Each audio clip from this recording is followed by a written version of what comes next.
30 seconds.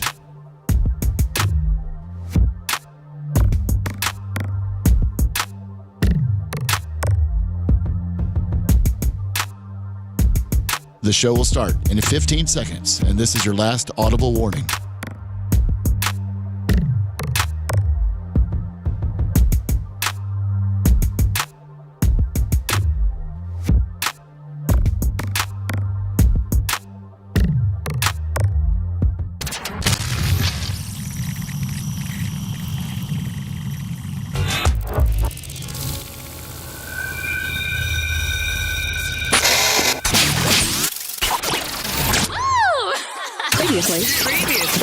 Previously on the Bubba the Love Sponge show. And now they're saying the plastic water bottles is one that causes Alzheimer's, and now everything's going back to cans. Wait, water bottles causes That's what they're saying. Microplastics. Especially core, they said. Yes. They said that? No, for real. Yeah, they said it a lot. You must have early onset Alzheimer's. 'Cause You're Gene this is our Hackman. third time talking about it today. Yeah. You're listening to the Bubba the Love Sponge show. Broadcast rights for the Bubba the Love Sponge show have been granted to this station by the Bubba Radio Network and is intended solely for the enjoyment of our listening audience. Any rebroadcast, retransmission, or other use of this production without the express written consent of the Bubba Radio Network is prohibited.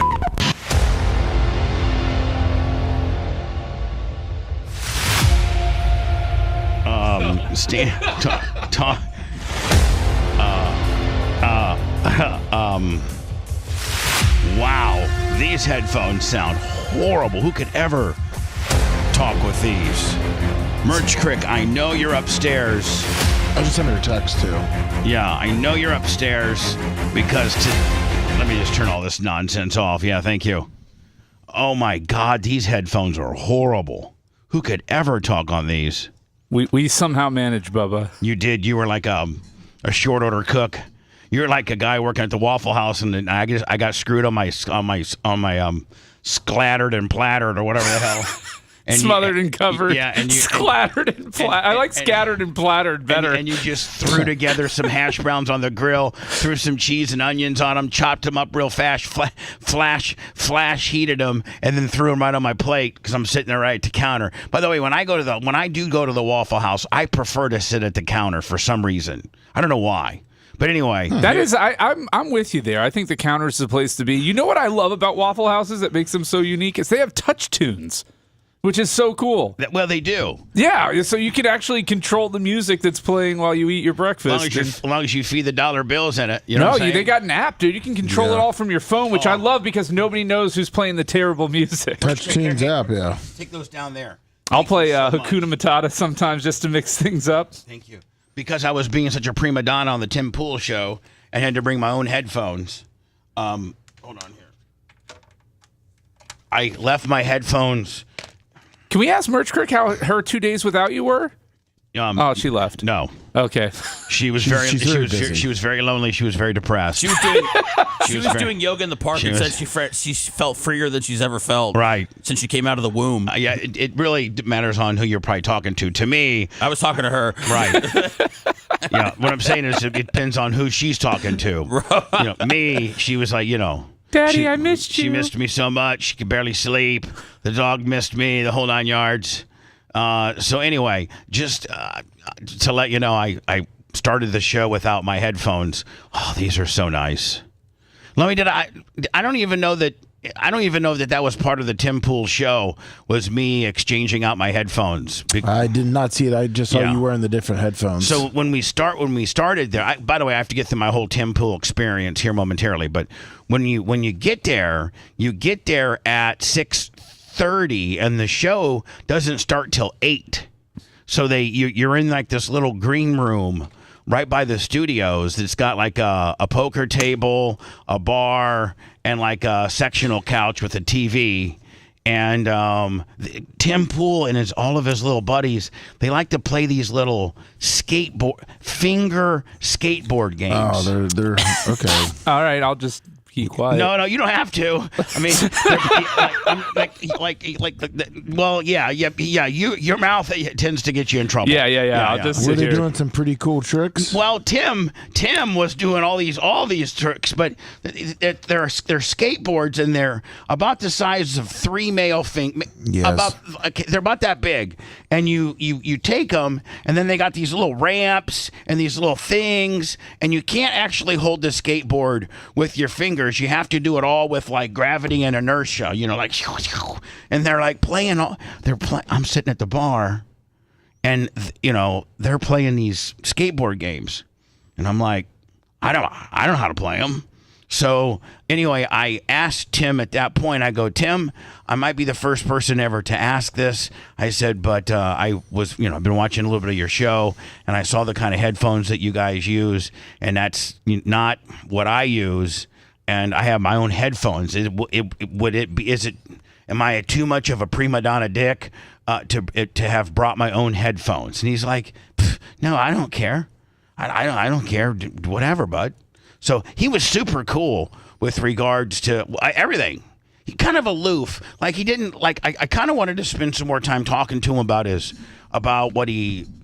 just different philosophies. But Seth, I was able to look around and see how they did things. I took some pictures of their equipment, and I asked him, when we were in the studio, and they were, how, Lummy, the one thing that I'm really kind of not excited, but I feel like we're kind of big time is let's not forget Tim's approaching 2.3 million subscribers on YouTube. That's just crazy. I mean, and I don't know what his Rumble numbers and X numbers and all those numbers are, but he's approaching, just on the Timcast IRL, he's approaching 2.3 million, and he has like 5 different shows. So I was just kind of looking all around, and I wanted to take a picture, and I showed it to you earlier, Seth. I wanted to take a picture of his podcasting, or his broadcasting setup, so to speak. And so before I did it, I said, "Hey Tim, may I take a picture of the studio?" And I think that's probably proper. I don't think you should just be snapping pictures without asking. And he was super cool. He's like, "Yeah, take pictures of whatever you want. I don't care." So I took pictures of their kind of their podcast setup, and then Lummy, you're in the green room, and now they're taping the green room. So all of us in there playing our little skateboard games, and me asking some questions about my headphones and stuff like that. He's got a camera that he's taping, and that's called the green room cam. And so I noticed that. And so then we go into the studio at exactly 30 minutes before 8 o'clock. And at that point, he's got this big TV, much like I do, like one of our, you pick. We got more TVs than anybody. But he goes through, just like we do, Seth, he goes through, he's got these major news, places that he goes to, and they try to pick out the biggest stories of the day. And what would be clicky? What could be clicky or the big story? So then they all agree on that, and then they start the show. So I got a lot to talk about with regards to my Tim Pool travel timeline, and I'll get to that momentarily. I am getting to this first because Lummy, it just launched. All right, and we have I think we have 250 bottles. I think. Seth, what do you think on your muscles? Since we had to carry in all the boxes. Man. Seth was pretty rugged doing it, too. Let me tell you something. Seth is way more. He really has bamboozled people into thinking that he's this soft pussy, but he's pretty rugged. Seth's pretty rugged. In another world, Seth would be a heavy equipment operator, I think. I don't know about that, but like in another world. I don't know, man. I think he'd be helping you find veins of clay. And in another world, man, I think he might have been a car mechanic. I want to come back. I believe in reincarnation. I want to come back as an excavator. you and Blippy. So let me go ahead. So the volume. I'm sorry, the Bubba Army Alpha, volume 25. We hauled in about 4,000 bottles. You said you only had a couple hundred. I think 250. Wow, it or seems like a 300. lot more. Jesus. Yeah. Well, I think I could. Maybe it's 500. Maybe it's 2,500. I don't know. I don't know. I don't know. It's either 250 or 500 bottles. Or 5,000. I think it's actually 500 because last year we did 250 and we sold out like in a week. Well, let me ask you guys, how many boxes did you lug? There was at least 20. Yeah. 20, so there's probably 25 of these or so in each box. I bet it's closer to 500. All right, so let's say 500. And so We're running a BOGO, baby. So, Lummy, you're saying Seth actually said, yeah. Yeah, Let me show you how goddamn rugged I am. I was actually pretty surprised when he came over. I was kind of mad because the FedEx guy or the UPS guy literally blocked the door. With them all. Yes, with them all. Seth was carrying up 3 at a time, one on each shoulder and one literally on his penis. Let's not get crazy, but for Seth just to yoke up a couple boxes and haul them upstairs is unbelievable, and it just shows you how. I think Seth plays the soft card so he can get out of doing things, but deep down he's rugged. He's pretty rugged. Well, I think he's got the same thing. I think he's got Phoebe bamboozled I'm too. not playing the soft card. I just don't. I don't know anything. And if I was bamboozling you, and I really was some sort of gearhead or builder, I don't want to do any hard work for free. Okay, buddy, I got it. Sorry. I went over there the other day to visit him, and Phoebes was mowing the lawn, and Seth said it was because he couldn't figure out how to start the lawnmower. And so so he's got her bamboozled. By the way, it's electric too, so it's literally you put the battery in, and listen, if it's been if the battery charger has charged it properly, you put the battery in its slot and you hit go. I think Seth, it's pretty much that easy. Yeah, there is. You got to have a backup battery too. Sure. Yeah. But you, I learned about that the hard way. As long as you responsibly have those on the charger, you're good. Oh, absolutely. Yeah, exactly. So anyway, listen, let's talk about this. They're up now. And Lummy, I think I charged $49.95 last year, and I sold Merch Crick. I said, let's blow them out. Now I'm not making that much on these because this stuff costs a lot, and this is modeled after a Creed. I like Creed.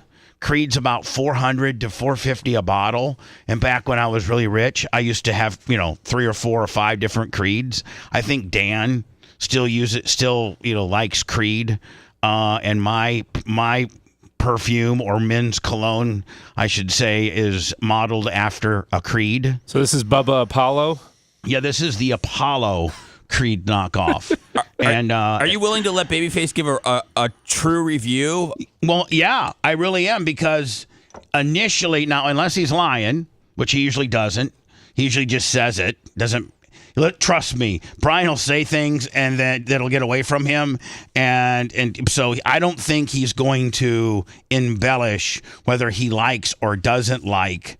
By the way, I didn't give you a bottle because I know you wouldn't want one because you don't like cologne in general. That is correct. You wear a scent-free, aluminum-free, and roll-on antiperspirant. Yes. And that's it. And I have real pheromones coming off me. You brush your teeth. Yes, I do. You take a shower. I do multiple showers. Yes, and wait, multiple showers? Hold on, and one after another, and some type of antiperspirant, and that's it. That's all, baby. That's it. Other guys like me, I tend to put some lotions on, some creams. I'm always putting aloe vera. I'm always squirting. I got this like this little misty aloe vera that I'm always 3 or 4 times a day putting on my face. That's rugged. And I like a good cologne. Now Jay comes in a little hot. I don't wear mine as hot as Jay does, but I do like a good smelling cologne. And Bubba Army Alpha Volume 25 is out. Lummy, you've sprayed it on yourself and used it. And the one thing I'll tell you, if anybody was familiar with Volume 24, it sold out in about a week. Because usually it's literally an emulation of a $400 bottle of Creed, and it smells just like it. And so, except this year is I got last year's bottle right here. And oh, so my goodness. I took both, and I put last year's bottle on my left, and I put this year's volume on my right. And my analogy was this year is just a tad more citrusy. Yes. It's a little sweeter and a little more citrusy, which I like. I like a lot. Well, I think anybody who has 2024 left, the 2025 could be your day scent, and the 2024 could be your night scent. Oh, because the 2024 is a little heavier, and a little bit more. I would say. I don't want to use the word masculine because 2025 I actually prefer. It's a little lighter. I think it would be maybe 2025 might be a little more feminine. No, I don't think it's more feminine. But it's got a little bit more citrus, like you said, citrus with a little tiny bit of not quite powder, but something like that. I think powder. I think that's a pretty good description. I think it's citrusy with a tad of powder, but not in any way, shape, or form is it feminine smelling. I wouldn't want to smell this on my girl. No.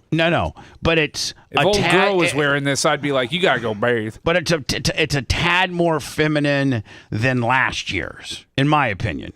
Yeah. It just, you know what? I would say lighter. Lighter. It's more of a day. It's like last year's was more of a night scent, and this is more of a day scent. There you go. You know, this is more of a spring day scent, and last year's was more of like a fall night scent. So you can see that it's now.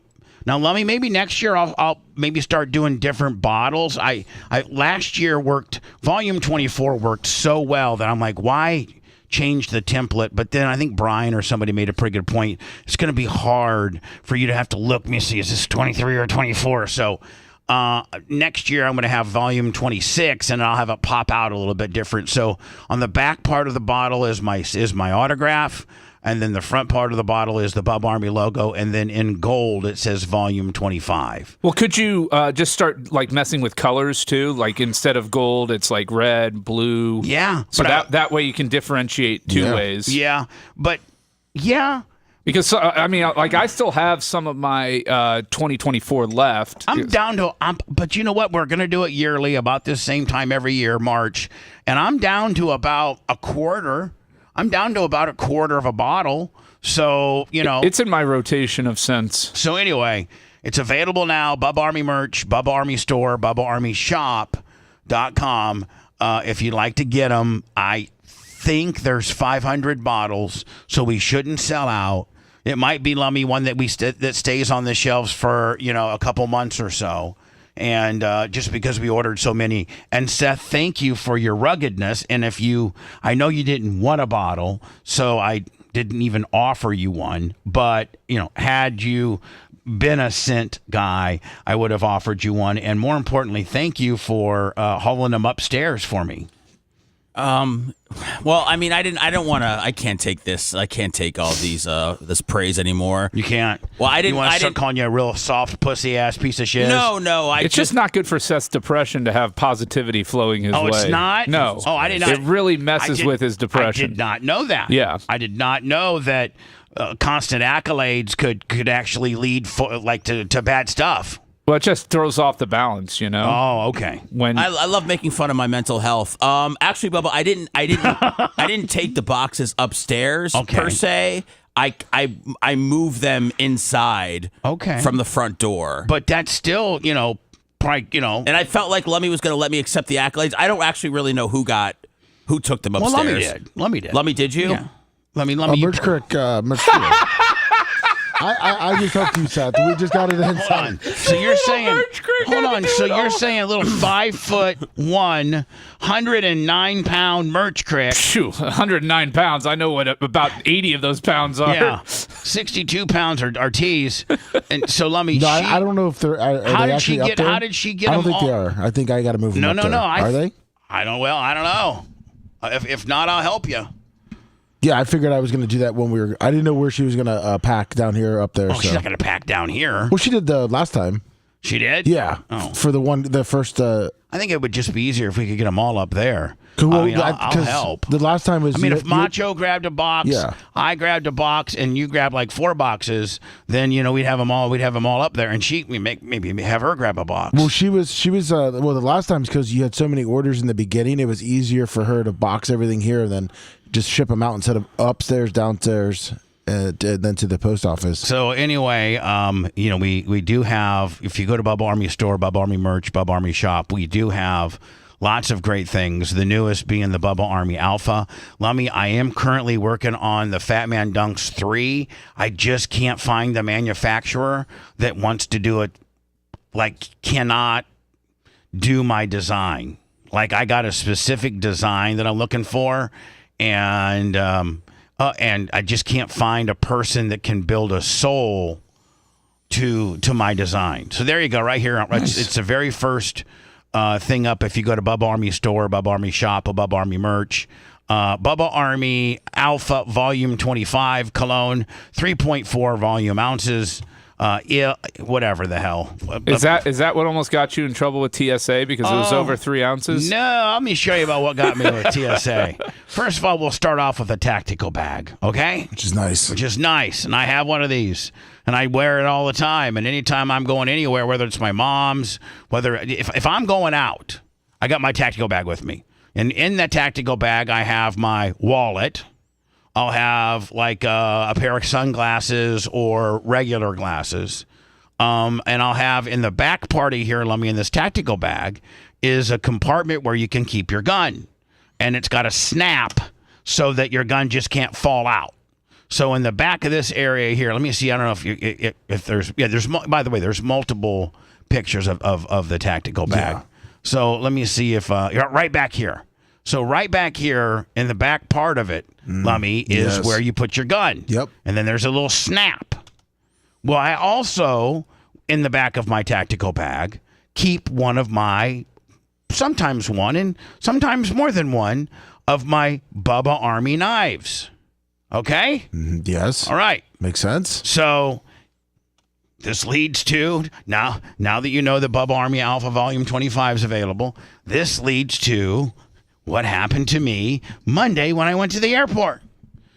So I get off the air, and I got to get to the airport fairly fast. I run to my apartment. I take a shower because I don't want all this hair gel in my. Because I'm gonna be wearing a hat, and So I take a quick shower. Merch Crick tells me, "I got everything packed for you, honey.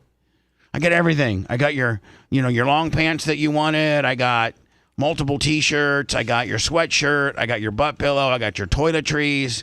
I got your nighttime medication. I got everything." Bologna sandwich. No, I didn't know that. Didn't have that. She goes, and then in your tactical bag, I got your wallet. I got your credit card holder, because I got like up and beyond my wallet, I have one of those little credit card holders. Have you seen them, Brian, where like you can keep like your driver's license, your credit card, and so like if you, like the little ones. Yeah. Because I roll with a big one. Like, no, mine's a little one. So I got a lot of cards Like, in mine. I but gotta I've got this is my wallet right here. Just the. Yeah, I don't. That's what I roll. I got a with. wallet. Yeah, mine's half that. Oh, wow. So I got that, which has my ID, a few credit cards, and then she said I put a couple of cheese snacks in the middle, and that's it. What's a cheese snack? Like cheese crackers. Like Cheez-Its? No, like peanut butter cheese crackers. Oh, like the Lay's or that? Yeah. Not the Lay's, Lance. Yeah, You had Lance in your pants. She put 2 of those in there, which I don't really like. I didn't even eat them. So I'm like, okay, good. So I'm assuming she takes my gun out. Because I always have my gun in there. And I'm assuming she takes my gun out. Now, I can't feel my gun as I have it, strapped around my shoulder. I can't feel my gun in there. I know my gun's not in there. Just based on how light it is. Like when you got your gun, when you got your Glock, when you got your Glock in there, yeah, and you're slinging it around your shoulder, well then you can feel it back there. Well, I know that I don't have my gun in there. So I go to TSA. First of all, United. I was flying United. Their airside, one of the two trams. You know how Tampa airports configure, where you go to the middle, then you pick tram A, tram B, tram C. It's based on what air side you're on. What do they got? A, B, and C. They have A, B, C, and D, and I think they're creating an E. They are creating an E. All right, so there you go. Well, I'm going to A. Well, within A, they have one of the shuttles shut down. Always that has been for years now, and they say it's because they're improving it and this and that. They do it to save on energy and power and costs. And so every shuttle is jammed to the point where they go to shut the doors and then they go, I'm sorry, something's blocking the door, because people are just jammed in there. So you go to get off the tram. Once you get off the tram, and Lummy, there's more people than I've ever seen in my entire life trying to get through TSA. Oh boy! And I've given myself an hour and a half, and I'm like, I'm gonna be late. But then I remembered that I had TSA pre-check. There you go. So they're like, pre-check over here, pre-check over here. Still, pre-check was a pretty long line. Yeah, but it moves fast. It does move really fast. You're probably through it in under 8 minutes. Probably 15. Well, me 30 based on my problems. So I get in there, Lummy, and I put my bags in there on the X-ray machine. All I have is 2 bags: my roll-on and my tactical bag. And they go through, and I know I told the guy, I'm telling you, there's going to be a big red mark right on my penis. So they did the Bubba the Love Sponge check? And so he goes, What do you mean? I go, sir, every time I walk through these machines, these X-ray machines where you have to put your hands above your little head, and they do this whole body scan. I said, every time I go through there's a big red blob on my penis. Do you have any shrapnel or anything that could be in there? No. Like maybe something from when you were a kid? No. I just think it's so hot. I don't know, because maybe my man, I've never heard is, of anybody having something show up on their penis every time they go through security. It's Brian, every time. I'm not doubting you on it. I'm co-signing with you like it's ridiculous. Like it's absolutely ridiculous. Like it's every time. It doesn't matter what airport, Indianapolis, Las Vegas, Tampa, now Washington Dulles. Like it doesn't matter. So are you wearing baggy shorts? Yeah. Okay, that's what it says. Why does I looked up what is I set off the airport body scanner groin area every time. And they said if you're wearing one of the reasons is baggy pants. What does that have to do with smuggling a knife underneath your ball sack? What does that have to do with it? It's a good question. So sure enough, I go through and there's a big old red spot on my penis. The guy takes me aside and he says, "Sir, you know what I have to do?" I said, "I know. Just go ahead and do it." And he goes, "Do you need a private screening room?" I'm like, "No." He goes, "I'll use the back of my hand, but I have to go through your private area and whole 9 yards." So I've been through it. Let me chub up first. So I've been through it so many times that I know exactly what's going to happen. So they start doing it, and right in the middle of, he goes, "Okay, now, sir, turn around."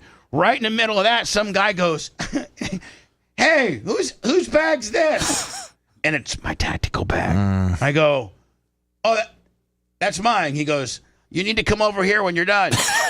I'm like, when you're done getting groped by that guy, come over here because I'm going to do a cavity search on you. So I go, guy gets done feeling my balls up. I go over there and he goes, and now my tactical bag, they have, if you look here, it has a Bubba Army logo on it. Yes, it does. It has a Bubba Army logo on it.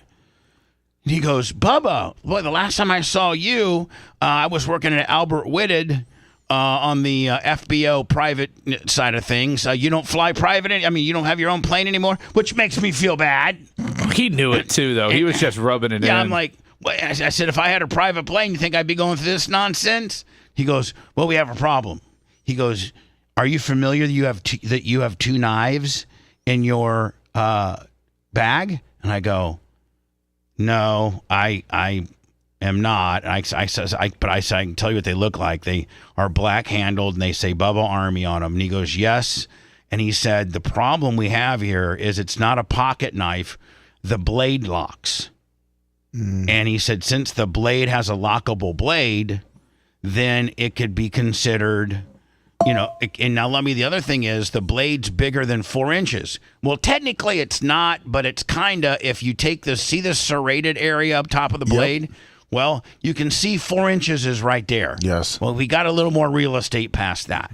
4.5. So he goes, listen, being a lockable blade and the blade being over 4 inches, I can write you up as it being a weapon, and you're not making your flight today. Like, you're going to be apprehended. He said, or I can write it up as a pocket knife, and we just confiscate it. I'm like, well, just do that. I'm like, he gave you those two choices? Well, yeah, he's like, do you want to go where you're going? Well, I mean, no, he pretty much told me he was going to write it up as a pocket knife. He said, but I just got to let you know, we're going to have to confiscate him. You can't have him back. And I'm like, listen, buddy, I don't want him back. He goes, okay, now, even though you're not in trouble, you have to go to this room, one of these isolated rooms, for us just to give you your stuff back. I guess to write an incident report or something. So I end up in one of these little rooms, Lummy.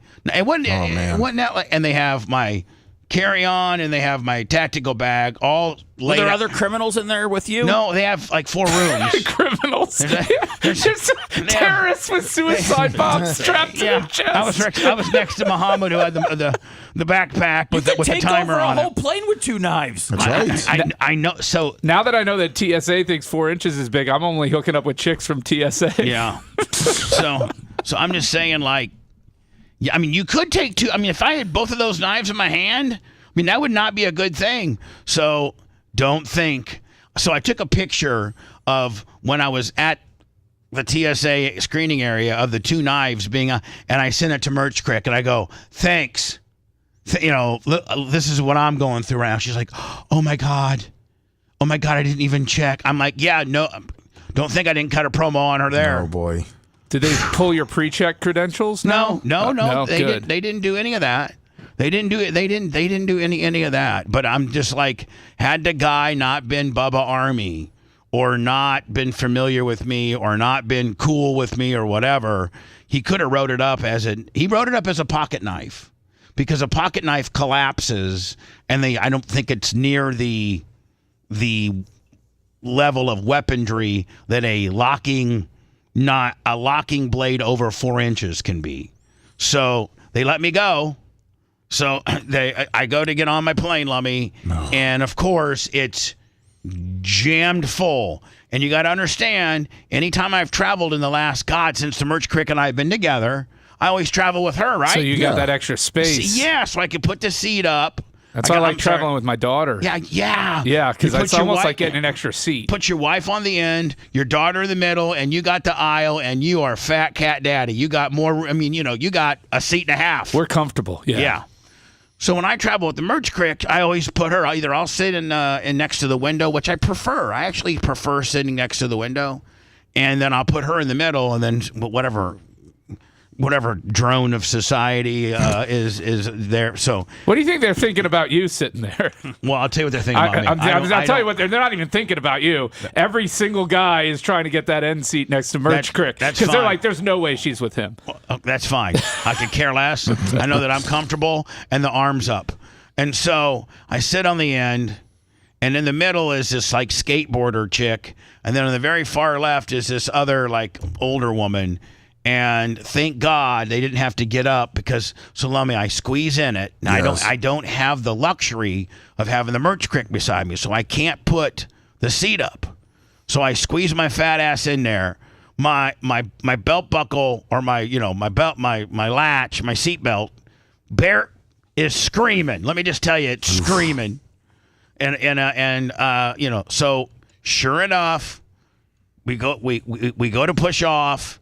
And because it's raining, if you guys remember Monday afternoon, it was kind of like raining, kind of a hard mist, which I guess caused them to be able to only use one runway one way. And we go to push off, and the captain comes on and be like, ladies and gentlemen, just want to let you know that we're currently 26 in line. Oh my God. We're looking at about 35 to 40 minutes being on the tarmac. So just please keep your seatbelts on, and we're on an active taxiway. So please, you cannot get up and go to the bathroom until we get out of here and get to 10,000 feet. So I'm like, phew. So Lummy, there's a TV in front of me. No, that's good, at least. And it's got the Pat McAfee show on. Oh, nice. Well, I'm trying to figure out. So they're like, they don't make anything easy. They're like, go to the United app and put it on airplane mode, and then go and hook onto the United Wi-Fi, and that's how you can. And I had earbuds. So Bubba called up Mach, and he's like, how do I do this? I was about ready. So I can't figure it out.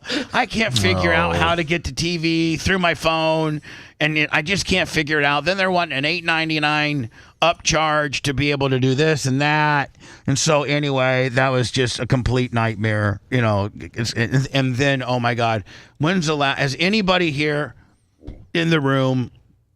So the other thing, Lummy, is when we're taking off, yes, the plane is 100% full. Oh God. Now I know enough about having my own airplane and flying. I flew my airplane. You're pretty much a pilot. We get it. I pretty much, I got 600 hours in the right seat. Oof. Now, I'm not saying I can fly, that 707 308. I can't fly. Maybe I could. You could probably get hired under Trump's administration. Probably now. could. You're a white male who's almost qualified. I probably could. So, but I know this, Lummy, that the most critical time of an airplane is when you're just getting off the ground and you're trying to build speed so that you get above the blue line. Because if you can get above the blue line, now the blue line is the speed of an airplane where it can maneuver and not just fall right to the ground when an engine fails. Oh. So if you can get above, like the blue line on my Cessna 414 was 110. That's what the blue line was. So we would actually try to get as much speed going down the runway as we could, so that when we popped up, we were already at 110. So like if something catastrophic would happen, we would be able to, maneuver. And we just wouldn't go flying down to the ground like a beer can. You couldn't climb much at all. And if there were trees and mountains and things in front of your way, you got issues. But if on a standard climb out, you could climb just a little bit with one motor as long as you're above the blue line. But if you're heavy, and we were heavy a couple times when you used my plane, the plane kind of shudders as soon as you get off the ground, as soon as you rotate and the wheels are just coming off the ground. There's about that 4 or 5 second period, 4 or 5 seconds that the plane is below blue line and it's struggling to get there, and the plane kind of shakes. It's like, have you ever has anybody ever felt that before? Yeah, I have when they were flying JetBlue a lot. When you fly and you just rotate, and for like 4 or 5 seconds, the plane just kind of goes like, just kind of shakes, and then that's the most vulnerable part of the plane, because it's not above blue line, and if something catastrophic would happen at that point, it's going to probably go down. So we're going. And we're going, and by the way, we're fully loaded. I mean, full everything. And you can just see how much runway he's used, and he's trying to get as much speed as he can go. And we're going, and I see the 5 marker, which means 500 feet. Then I see the 4 marker, which means 4. Finally, at 3, which you got to understand, at 300 feet, there's only a football field left of runway, which ain't a lot. And so he goes to rotate, Lummy, and the plane just starts shaking.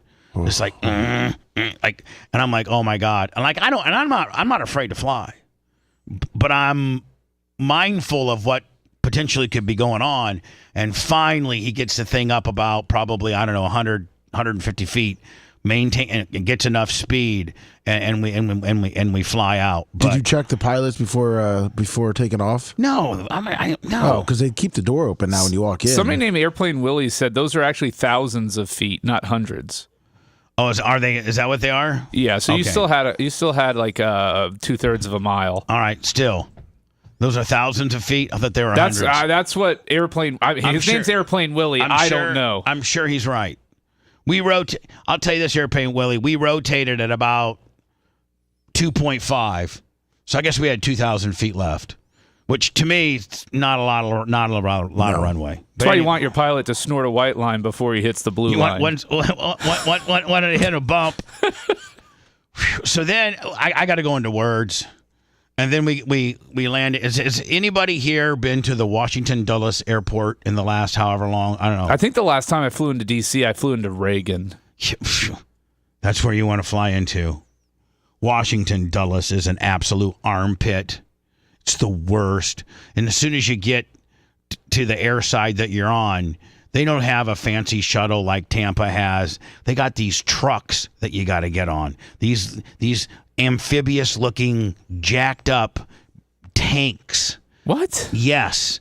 They got, let me Google Dulles International Airport concourse people movers. Did they think that you were an illegal from El Salvador and they were trying to maybe ship you back? Is that why the conditions weren't friendly? Then there was 250 illegals with me because they pack you onto these things. Well, you never know if you're an illegal these days. Right.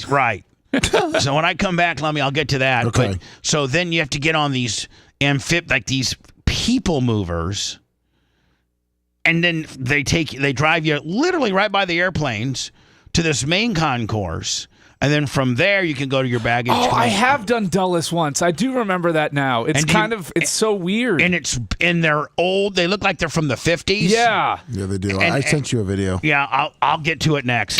If you want 24/7 on-demand Bubba and the crew, go to BubbaArmyHQ.com. Right now. The Bubba the Love Sponge Show will be back after this.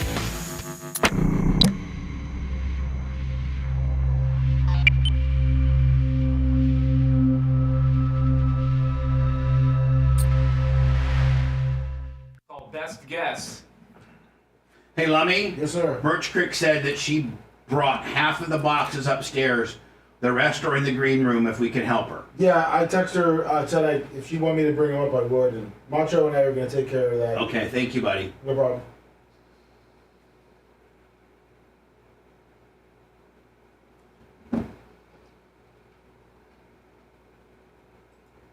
They do always say to never let somebody else pack your bags for a trip. So Brian, listen. Here's this. Security reasons. Like, I would have never, just like if your wife packed your bag, you'd be like, I ain't got nothing to fucking worry about. Like, my wife's responsible. She's got her shit together. She knows what I need. She knows everything. I will never, not even my mother or my girlfriend or my sister, I'll never let anybody else pack my bag. Yeah, I don't trust, just because of the security situation and everything. I get travel anxiety.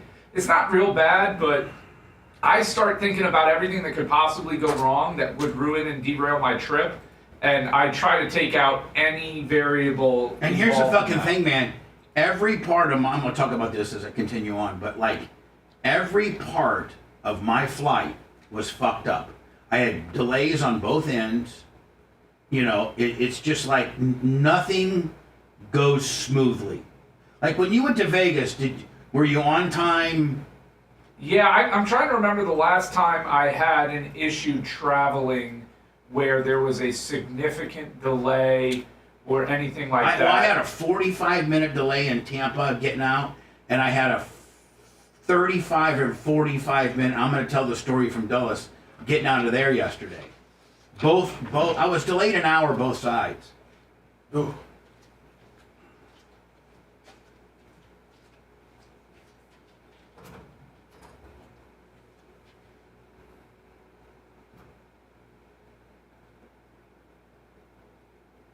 Oh boy. Alabama might have some tornadoes on Saturday. All our Bama Bubba Army, all, probably 2,000 of you that are all related to each other. Be careful.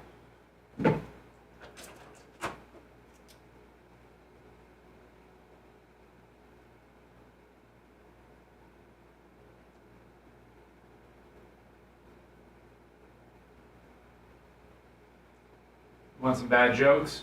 No. Oh, I was going to say, why? Did you know that the toothbrush was invented in Alabama, Bubba? No, of all places. Yeah, anywhere else it would have been called the teeth brush. You're on fire today. I'm trying to write some stuff down here. Okay, sorry for we. No problem. Address your jokes to the... My And I think everybody's just giving up on the thumbs up. I think Lasker's made everybody your bitch. Yeah, no, they did, and you know what it was there. So, whoever does the YouTube for the 2 weeks, they had a box up there that until you liked the show, you couldn't get rid of, or something like that, and it said, "Did you like the show? Yes or no?" So, that I think is contributing to the lack of likes. We need to get them, but... Yeah, we still need them, guys. Don't be dicks. Thanks, Joe.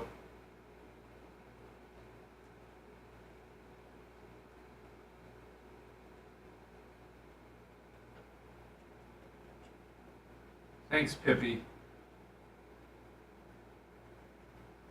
Grouper Lips, you love my dad jokes. Don't lie.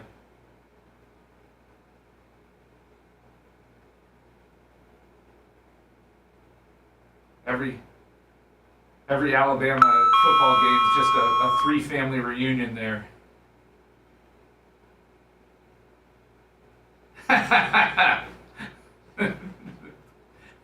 Thanks, program director. Well, actually, I hadn't liked it yet, so I'm glad you reminded me. There we go. Seth, I'm going to talk about it on the air, but the guy in front of me, sitting in front of me yesterday, coming home, is a big... He listens to the show, but he does things on Substack. Welcome, Matt Schaefer. You know how you're doing things on Substack? Yeah, the Bubba Army. He's a Substack guy. He makes a living giving financial advice on Substack. Oh, goodness. Well, Seth's kind of doing the same thing with the cards. No, that's what I told him. Yeah, I told him one of my guys doing it.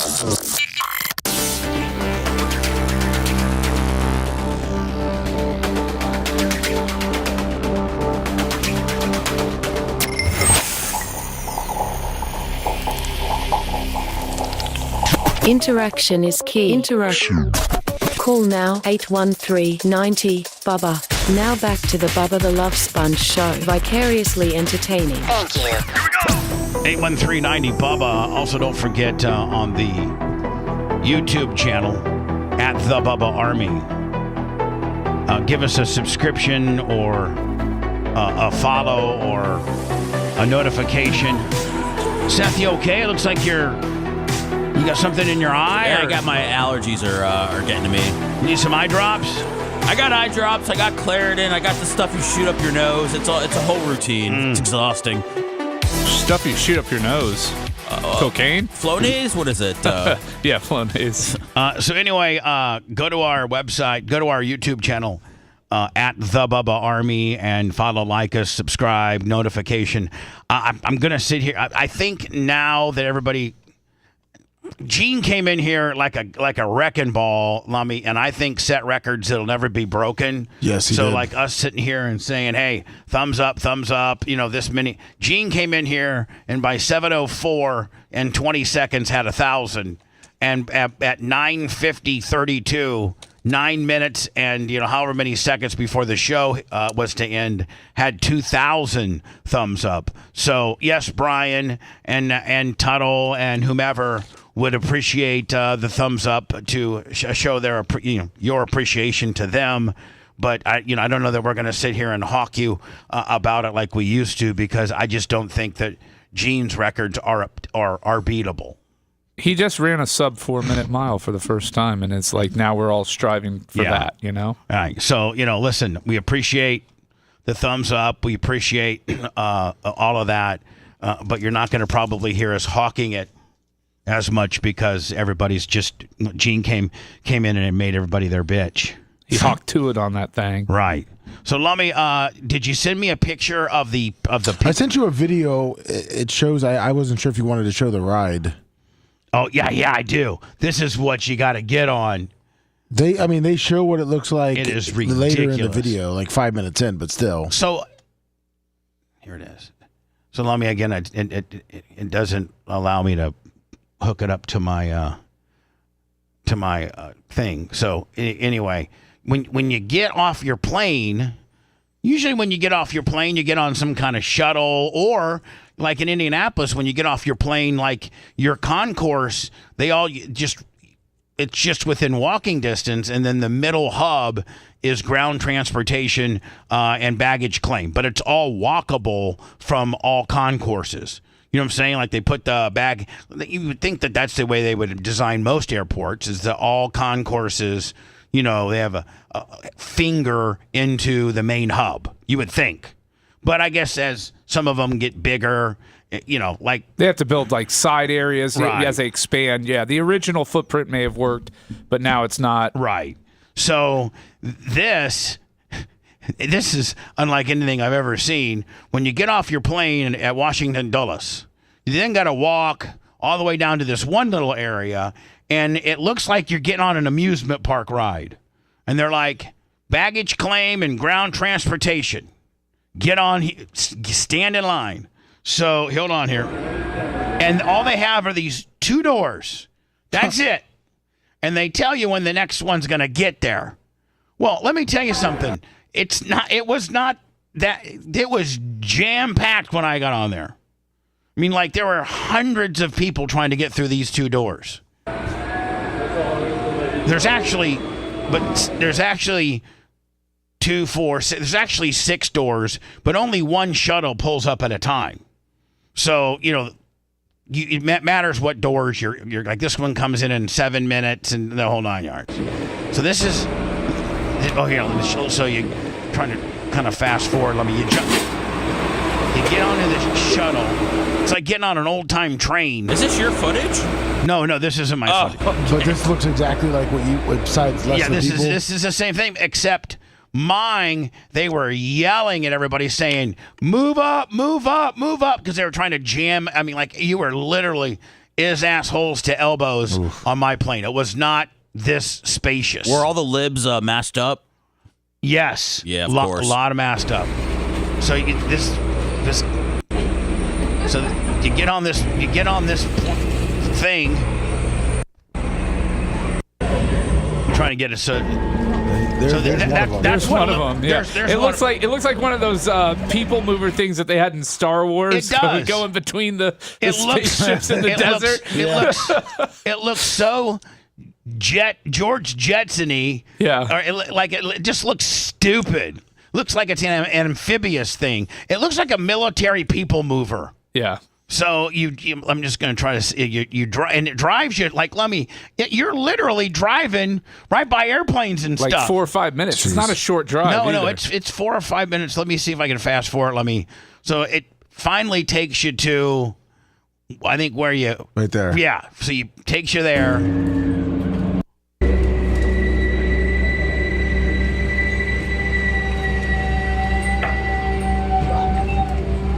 And then they open the door up, and from there, you go down to get your. I wish I had Dunkin'. So, yeah, sucks. All right, so that part of it wasn't great. That part of it sucked. Will you demand Tim Pool flies you into another airport next time? No, I can fly into that. Will there be a next time? I don't know. I don't know how I did for them. You didn't like feedback or nothing? No, you got no feedback from them. I've been looking at the numbers, and I guess when at the end where they start talking some super chats and stuff, Merch Crick said she was watching it, and there were so many great people that were saying good things about me, Bubba Army mostly, but he read the one bad one that called me a POS. Yeah, John Acostica, I think, dropped $100, $50 twice with some positives. Yeah, and he didn't read it. Tim Pool didn't read any though. And there was another guy, I think, that dropped $50 that I never heard his name. He was talking positive. And then the only one he read was, how could you have that fat piece of shit? And John from Naples, I gave $2. So, but it was actually, in fairness, that was actually the only comment I read yesterday. He said, I have it right. Do you want me to? Sure, yeah, absolutely. He gave $10 to be seen. He said, well, Tim, I've tried 10 times a super chat what I feel about the fat POS who is your guest tonight. If you and your wife have a SEX tape, don't give it to him unless you want it leaked. Yeah, I think he stopped.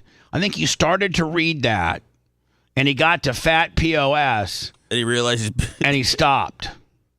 So Yeah, he kind of started. Which is amazing because he talks so fast. I thought he'd get through that whole sentence in under 2 seconds. Yeah, he looked like it like really disturbed him. Yeah. it kind of did. I think now that I think about it, I didn't see the message. I just heard Tim read that fat POS, and then he stopped. So I didn't. So Seth, thank you, because it kind of now makes me better comprehend how things kind of changed at that point, because I felt like things kind of changed at that point because he did read it all. I didn't see any of that, what you just read, but I can see where. Well, he might have a sex tape with his wife. No. I mean, I don't know. He just had he has a 2-week-old baby. So yeah, I'm sure it's there's impossible. Yeah, so it's impossible. Yeah, good point. But it makes me look like a real scumbag. It makes me look like a real shady piece of shiz. I mean, I'm sure he did his homework on you and knows that the situation. So He doesn't seem like a guy who doesn't do his own research. Yeah. So I will tell you, man, the Bubba Army is kicking. I'm very humble, and I'm very appreciative, and I'm just telling you my experience while traveling to the Tim Pool show, from good to bad. Here are the good parts, Lummy, is that I got recognized a ton. Nice. That's awesome. The first recognition really helped me out, which was the TSA guy who could have wrote me up with a pocket knife and or a locking over 4-inch knife blade weapon, which he was super cool on that deal. And then when I was standing outside Dulles waiting for Chris, the driver, to pick me up, some really cool. In fact, I got a picture. I took a selfie with the dude. Did I tweet that? Yes. You tweeted, yes. The guy from South Carolina, guy from Charleston, South Carolina. I'm standing outside waiting for my ride, and the guy's like, "Bubba!" Turn around. Hey, man, what are you doing here? I'm doing the Tim Pool show. Oh, man, I used to listen to you in Charleston, South Carolina, and now I live somewhere around there, I guess. I go, well, okay, great. Let's take a picture. So that, and then Lummy, on the plane back last night from Tampa, the guy in front of me turned around and went, but thank God it wasn't a full flight. I had my whole row. Isn't that the best? Oh, that's nice. Oh, that's the best. You feel like a millionaire. Oh, you do. Pretty much flying private. At that point, you're pretty much flying at least first class. You can rub one out if you want. Well, I mean, you can do whatever you want. You have a towel with you or a little shirt. I'm not saying I do all that. Just saying you So can. the guy in front of me turned and said, hey, I hate to blow your spot up, but I listen and watch your show daily. I'm like, really? And he's like, yeah, and I make a living through Substack. I do financial advice through Substack. And I go, hey, you know what? I think Seth, my co-host, is starting to do card trading or some kind of card. Again, Seth, I don't know all your spots. No, that's why I'm doing it over there. It's okay. But I was right in saying that I think you're doing something card-wise at Substack. Yes. Okay. Yes. He's like, oh, okay. Well, cool. It's good. It's really good for content creators and Casey Anthony. But I guess if he's making a bunch of money for financial advice, then he's got a pretty good subscription system going on. Yeah. He said he was able to quit his financial job and just take it over to Substack. And he's making the same that he made having to work for, Raymond, whatever big financial institution is around here. Now, that's kind of cool. Pickleville, $40 on the Bubba Army tips. So, just to continue my Tim Pool timeline, and then we got to get into NFL free agency because I'm just so mad right now as to I don't know why that people think the Packers have this Brian Gutekunst is such a good general manager. Because he let Aaron Rodgers go and kept Jordan Love. And No. that was the right decision. No. You're back off his bandwagon? No, Brian, because you need an edge rush. Here's the three things as the Packers, and I don't want to get down this path yet because I want to finish out my Tim Pool deal, but you need offensive line help. You went out and tried to get that, but a lot of people are saying the guard that you picked up from the Niners is just as much as the ass bucket that you let go and Josh Myers as the center. In fact, their grades are similar, and you gave them way too much money. And then the cornerback you got from the Raiders is nothing to, you're letting Jair Alexander go, who is overpaid and over injured, which I understand, but this guy from the Raiders is not all that. I mean, is he? He's not a premier quarterback, is he? Cornerback. I don't know who they got. I just saw that Eric Stokes was gone. Yeah. And then you didn't get there were some wide receivers. And boy, what did the Steelers get? Metcalf? Yes. They didn't really have to. I think a second rounder. Yeah. I mean, a second rounder for Metcalf? How do you not take that all day? Well, it's a second rounder and $150 million. Yeah, that was the thing. Packers got the cap. And you didn't take her. You didn't make her. I don't think you made a run at Devontae Adams. I don't think you took a run at Chris Godwin. I don't think you took. I mean, what's left? A Cup. Yeah, Stephon Diggs, Cooper Kupp. And of those two, who would you take? Cup. Diggs. Yeah, I'd probably take Diggs. How old is Cup? How old is Diggs? I think Diggs is 31. Cup's and 34. Cup's 33. Yeah. Or 32. Diggs is coming off and blown out. Okay. I'm just. Cup's coming off of injuries too. Yeah, I know, but pretty much every year of his career. So I mean, you did nothing. You re-signed your kicker.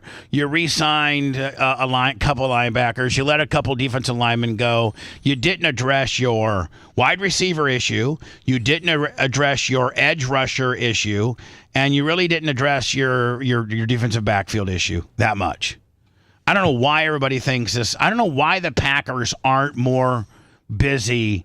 Like the Bears. The Bears were buying things like they were at the flea market. Well, you're talking about, making over a playoff team versus making over a team that won 4 games. 5 games. I don't know. It's a big difference. So anyway, I'll get into the NFL free agency here momentarily. Continuing my Tim Pool timeline. So I get to my hotel Monday at 4. Which they're not due to pick me back up until Tuesday at 6. So I'm staying at a Holiday Inn. It's not close to anything, and I start to get hungry. So I Uber Eats some Popeyes. Nice. And $30 Popeyes? No, it was $18. Well, you got a tip though. I tipped $5. Okay, so $23 Popeyes. Yeah, that's not bad. Jesus. I love the way we've been conditioned to pay ridiculous amounts for convenience. So, I pretty much just watch this movie with Tom Cruise in it. Yeah, good movie. Then I go to bed. I watch a little porn on my phone. Then I go to bed and I'm like, oh, you know what? They got an unbelievable they got a great, not a Continental. They got a great full hot Holiday Inn Express has a full-blown biscuits and gravy and omelets and everything. So I set my alarm for 9. I was going to sleep in. No, I think I got up and wasn't I pooping and I called the show? Yes, you did. Yeah. I think that was after I went to breakfast. And then I went back to bed and slept. I slept till 3 in the afternoon. Why not? Then I started watching another movie on some obscure channel. Then I had to get ready. They picked me up at 6, and then we did the show, and then they brought me back, and I got home at about 11:30. Set my alarm and had them pick me up. I think my pickup was at 10, and then got to the airport. Everything was good, but see, Brian, United's got this app where you can go on there and look where your seat is, and you can change your seat, and if it's not anything different, like if you're not changing from economy to first class and you're just changing your seat, it's free. You know what I'm saying? So I was scheduled to be in 31A. And I look at the seat map and there's two people beside me. But I look at 24C and that whole section's completely empty. There you go. So I hit 24C and it says, and I'm thinking maybe it's going to charge me $15-20, and even at that I was going to pay, but it's zero due. So I hit it, puts me there, and then all throughout the airport while everybody's checking in, I just keep refreshing my app to see if anybody else is sitting beside me. Sure enough, nobody sat beside me. So that was pretty cool. I had a whole row to myself. So we go. The plane's about half full. We go to. They start the motors up. We're getting ready to leave. The captain comes on and says, "Ladies and gentlemen, we're going to have to turn the plane off. We have a small mechanical problem." I'm like, oh, God, nothing's ever a small mechanical problem like the left front tire needs some air or something like that. It's always something, right? My rear end's a little tight. They're going to let some Yeah. dirt track thing. So they fix it. He says, it's been about 20 minutes. So he fixes it. Then he comes back on and goes, ladies and gentlemen, due to the fact that we were idling for 20 minutes, we're going to have to open the doors to the plane, and we have to put more fuel in the plane. I'm thinking, hold on, you guys cut it that close that a 20-minute fix job? Why don't you jam pack them? But Brian, it's my understanding they don't jam pack them full of fuel. Well, you don't want to do that because now it's heavier and it burns more fuel flying. So you want to keep it as light as you safely can. Yeah, well, so they had to jam more fuel on it in order to have the minimums that you need to land. And so they finally did that. They jammed more fuel. So I was delayed 45 minutes coming out of Tampa to DC, and then 45 minutes DC to Tampa. It seems like it's just never. You leave at 2:30, and by 2:31 you're in the air, and it just seems like it's never that way anymore. Breeze to Vegas, man. It was easy, man. I recommend it. Breeze? Yeah, Breeze Airlines. Yeah. When's the next time you and the boys are going? I'm taking my dad for his birthday. He does a lot for us and for my mom. Your real and taking dad? care of her. Well, I don't know my real dad. I mean, my dad, the only dad I know, the only dad I call dad, the only person I consider dad. I'm taking him to Vegas in April, so I'm actually going to miss a show. Okay, no problem. Just letting you know. We're going through the NFL free agency. And they're going, it starts A to Z. They give the Arizona Cardinals a B-. Was there anything, I'm just going to run through these teams unless there's anything huge. Did the Cardinals grab anybody huge? To me, it looks like they got Josh Sweat, Akeem Davis Gaither, and Jacoby Brissett. Yeah, that doesn't really seem like it's anything. Does it? No. Falcons must have really screwed up. They got a C-. No, they lost Jake Matthews. They lost. Is Jake Matthews? I'm sorry. Who's the guy the Bears got? Grady Jarrett? Grady Jarrett and Drew Dahlman, their center. Bears got Grady Jarrett, right? Yeah, Yes. They took him from the Falcons. Ravens.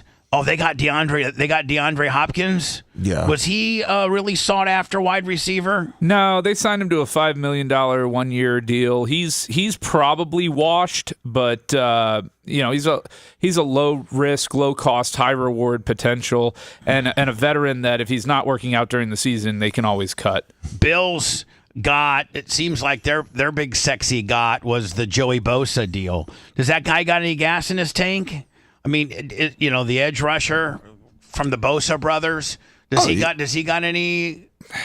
Yeah, yes, but $12.5 million for somebody who's on the decline might not be a great number, but we'll see for them. They re-signed Josh Allen. That was their big deal, right? Yeah, they extended him and made him the highest paid quarterback. Carolina Panthers. Did they really get anybody? It didn't look like they really got anybody. They had a lot of room for improvement, and they signed a lot of defense. Yeah, they that's where they needed to spend some money, and they probably draft on the offensive side. The first A of the grading system goes to the Chicago Bears.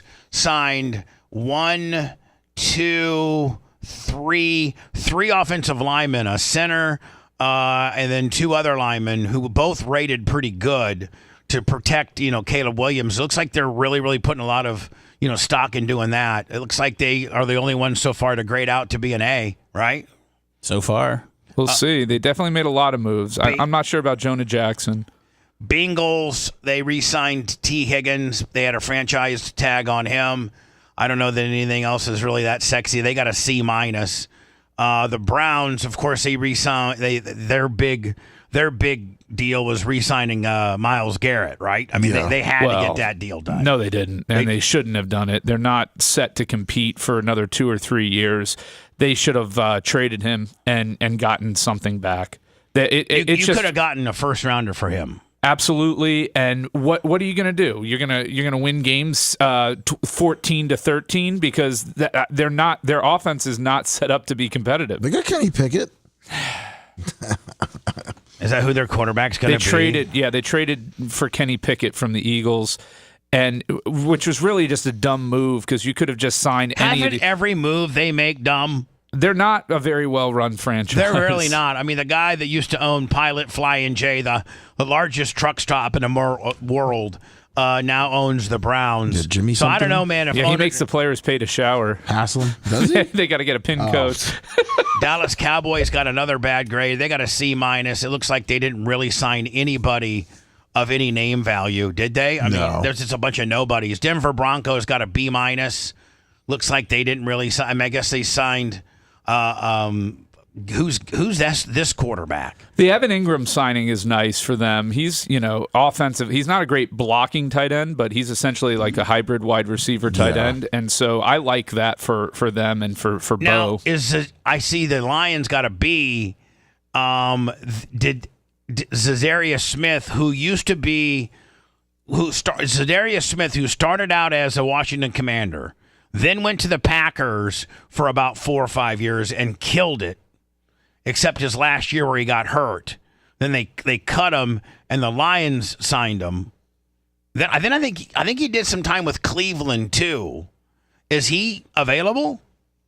Is Za'Darius Smith available? Because it looks like the Lions cut him. Yeah. If I'm the Packers man and he's been to Packerland, I sign him on a 1 year.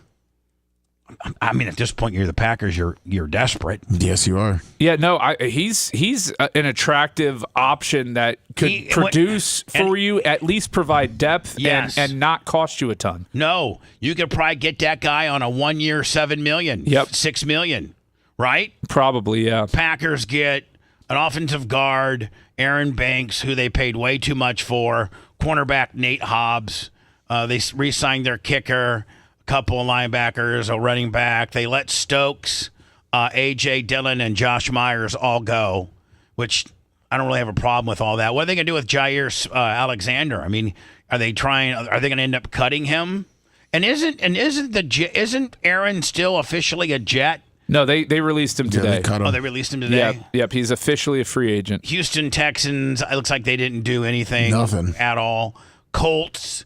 The Texans were very active. It's just whether or not you agree with their moves. I mean, they traded super active. They traded Laramie Tunsil and they've Kenyon Green, and then they brought in Christian Kirk. I mean, they probably were the most active team. I do like the C.J. Gardner-Johnson trade for them, but we'll see how it works out. They definitely were active. Colts, their big shiny object was bringing in Daniel Jones from the Giants to put some pressure on, Anthony Richardson. Richardson. Jaguars, they really didn't do anything spectacular. No. Chiefs got a B-. They had an offensive lineman, a running back, and a cornerback. Any key departures from them? The Bears got one of their offensive linemen. And then DeAndre Hopkins went to the Ravens. Justin Reed is a safety. Losing him, he was a key component to that defense. Vegas, they got a B+. They got Geno Smith now. It looks like that's who their guy's going to be, right? Well, Pete Carroll's their coach now. Obviously, familiarity with Geno, and I think it's just a matter of trying to see if they can make their current roster work if they have competent quarterback play. I don't think they're set up to win. Does that take the Shador going to the Raiders out of the equation? I don't know that it does. No, they say he could sit behind Geno for a year. Yeah, but I think they're locked into Geno for 2 years. I know it, man. I don't think that's what the deal's going to be. Like, I think Dion has established that Shador's, a day one starter. Well, there's very few teams where that's going to happen at this point, for sure. Yeah, I mean, like you got to think. Tennessee's an option. Well, the Giants are an option. That's it. But I don't know that the Raiders can trade for Geno and then start Shador. I don't think that's going to happen. He's gonna sit can't. Yeah. But I mean, listen, if Tom Brady goes to Dion and say, "Listen, Dion, let's just let Shador sit back there for a year." Rams get Devontae Adams. The Dolphins get quarterback Zach Wilson as a backup, a defensive lineman, and offensive line. The Vikings, the next A grade, they get an offensive lineman in Will Fryers, cornerback, center, defensive tackle. They re-signed Aaron Jones. What type of money did Aaron Jones get? Anything like what, 7? I don't think 8 it's going to be. million? No. I think it was 1 year, like $13 million. Yeah. Patriots get an A-. I mean, They're still anything. gonna suck. 2-year, $20 million for Jones. Okay, so $10 million a year. Yeah. Just looking at anything else. $13 million was guaranteed. That's what you're. That jumps out at me. The Bucks with Godwin. The Jets with Fields. So that takes the Jets out of the quarterback stakes, does it not? Not necessarily completely. I mean, Justin's your day one starter. Absolutely. Probably, but he's not. So I think probably not, but if things break, we don't know how things are going to break in the draft, what's going to be offered, who's going to make what moves. So it still could be something where, because I don't know that they're giving him the money that says you couldn't start a different quarterback. I mean, 2-year, $40 million, that's high for a backup, but it's not if you're using him as a bridge. Steelers get, of course, DK Metcalf. I know his number's big, but only giving up a second rounder for the dude, that's a pretty good score, isn't it?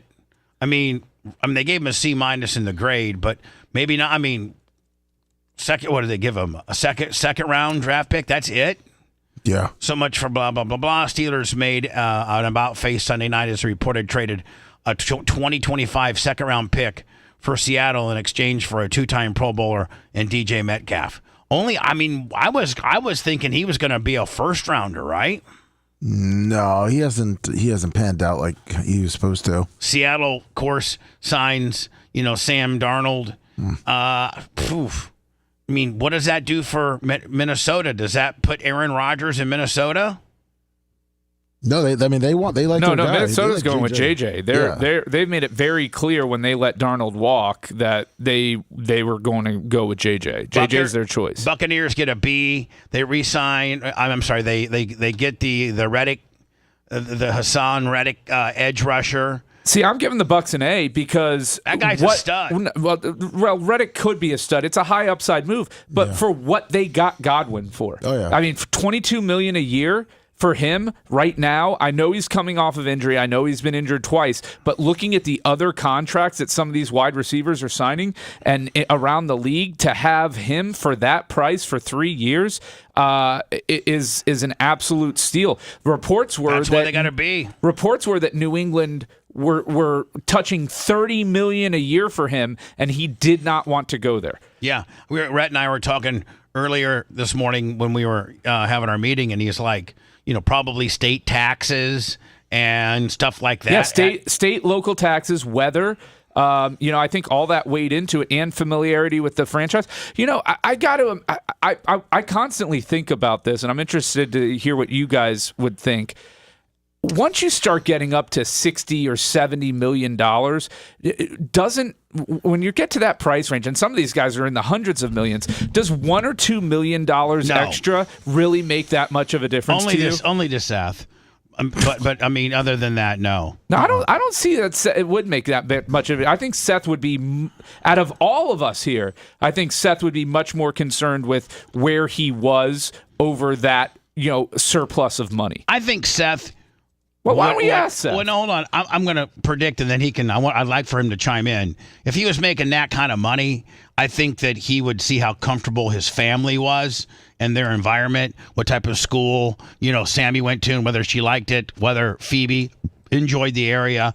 Again, closeness to family would probably have a lot to do with it. So, what say you, Seth? I'm thinking if you're making 20, 30 million a year, that an extra 3, 4, 5 million to completely uplift your entire family probably doesn't really interest you, and you'd rather just stay where you're at. Yeah, I mean, I would be more concerned about my quality of life and everything like that than I would be if I already had millions of dollars. Then I think I would be making a couple extra $1 million. It would suck to, your kid, 7, 8, 9, they've established themselves with all their friends and your real rich ass neighborhood that you're living in, and just the comfortability of your family. I think it's going to take more than a few $1 million to get to uproot you from a community that Godwin's now been here a decade. Well, and somebody like Godwin who's already gotten paid, like it's a lot different if you're on a 2-year $10 million deal with, that guaranteed money side of it becomes so important. So if one team's going to guarantee you 8 and the other one's only going to guarantee you 6, that guy's got to go to the 8. I mean, if the taxes are the same and all other things being equal, you gotta chase that money. But if you're a $70 million, $80 million guy, right? If you're a veteran and you've made 50 to 70 million already in your career, you're set. Those extra millions don't really change your quality of life if you've had a good financial advisor. And Chris Godwin's not been a guy that had a reputation that went around and blew a bunch of money and acted stupid and got arrested and things like that. He's been very much a model citizen or a model athlete, is very philanthropic and things like that. So I think you're right. You take the lesser money with what the franchise loves you, the community loves you, your family loves their house, their school, your neighbors, etc. So it takes more than 6-7 million to get you to switch. Well, and they just had a kid too. I think he's had like a 2-month-old. Well, I also think it's a huge difference being in Tampa where you have Mike Evans across from you versus being in New England where you are the number one wideout. And now you've got Deontay Johnson problems where you've gone from, being a very good number 2, but can you take that next step to being a number 1 receiver in the NFL and dealing with the best lockdown safety from each team, the double coverage, and still having to put up numbers. And I just came from the Northeast. Living in Tampa, Florida, compared to living in New England, I mean, that's a mic drop right there. New England sucks. Massachusetts sucks. Maryland sucks. Virginia sucks. It all sucks up there. A lot of state taxes, a lot of real rude people. Tampa's utopia compared to that nonsense. So you stay in Tampa. It's my opinion. Yep. Let me. I'm running a little bit late. Back. I got what do I got? I got a bunch of stuff to get through. I'm just. Are you done with Stein too? No, I'll do Alex Stein or Tim Pool. No. I'll probably. I need to talk about Tim Pool a little bit. I need to talk about the things that I learned and I just need to talk about my overall experience. I had a great experience. I felt a little. Did I look a little out of my element? When they talked about the video games, you definitely did. And in the beginning, you seemed a little nervous. I was. Yeah. I was. Do you wish you would have learned the skateboard game? No. I sent you a tutorial on how to do your ollies. Finger skateboarding? Yes. See, if I would have rolled up in there and been because I'd practiced finger skateboarding for like 3 months and I was doing, all kinds of finger. That might have broke the ice a little better. Or if they were into material too, you could have had a good conversation with them about that. Meaning like if they were into skid steering and yeah. We'll get into all that next. Want to listen to the show on demand and on the go? Enlist today at BubbaArmyHQ.com. Sign up and start listening. The Bubba the Love Sponge Show will be back after this.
you doing? You seem a little off today. The energy seems slightly reduced. Maybe it's you. Me? I'm the problem? Maybe you It's can't. me? Maybe you can't handle 2 days in a row. Oh, I feel great. I'm actually realizing that you guys really don't do much of anything in here. This is a really easy job. It took you what? It took you a day and a half to realize that? Yeah, it took me doing it 2 days in a row again to be like, oh yeah, what they do isn't that hard. Dude. I didn't know how to end it. I think that was a good ending. I think you did know how to end it. Shove it really close. I'll just. Oh man. No, we gotta post this. We gotta. Well, you gotta do what you gotta do. I got it. We got Phoebe needs content for Hunter Law. Talk about my We can just put my philanthropic endeavors. Look, we could put your resume like right here, like a tattoo. Like Best of the Bay. Best of the Bay. Over $700 million in cases won. At Babyface Law on Twitter. I mean, dude. I mean, that's. I don't know what to tell That you. seems to be the template of these injury guides. Is they give you an actual number, or they have these clients say that, Dan Newland won me $850,000. Yeah, I hate that shit. I know, but I know you hate it. I think the bar. Well, No. it used to be a bar rule against it. I know, and but I know don't- you hate it. Yeah. But I think the average whiz-I-triz guy that got in a fucking car wreck loves it. Yeah, but then the problem this is the problem for Dan Newland though, and why it's a problem for him is you're creating very unrealistic expectations for your client, and from the gate. Like, oh, I got into an accident, and they're like, then you got to spend the whole time explaining how no, your case is nothing like theirs. There was good coverage in that case. The person is All right, so, their dick doesn't work anymore. Hold on. I understand completely understand where you're coming from, and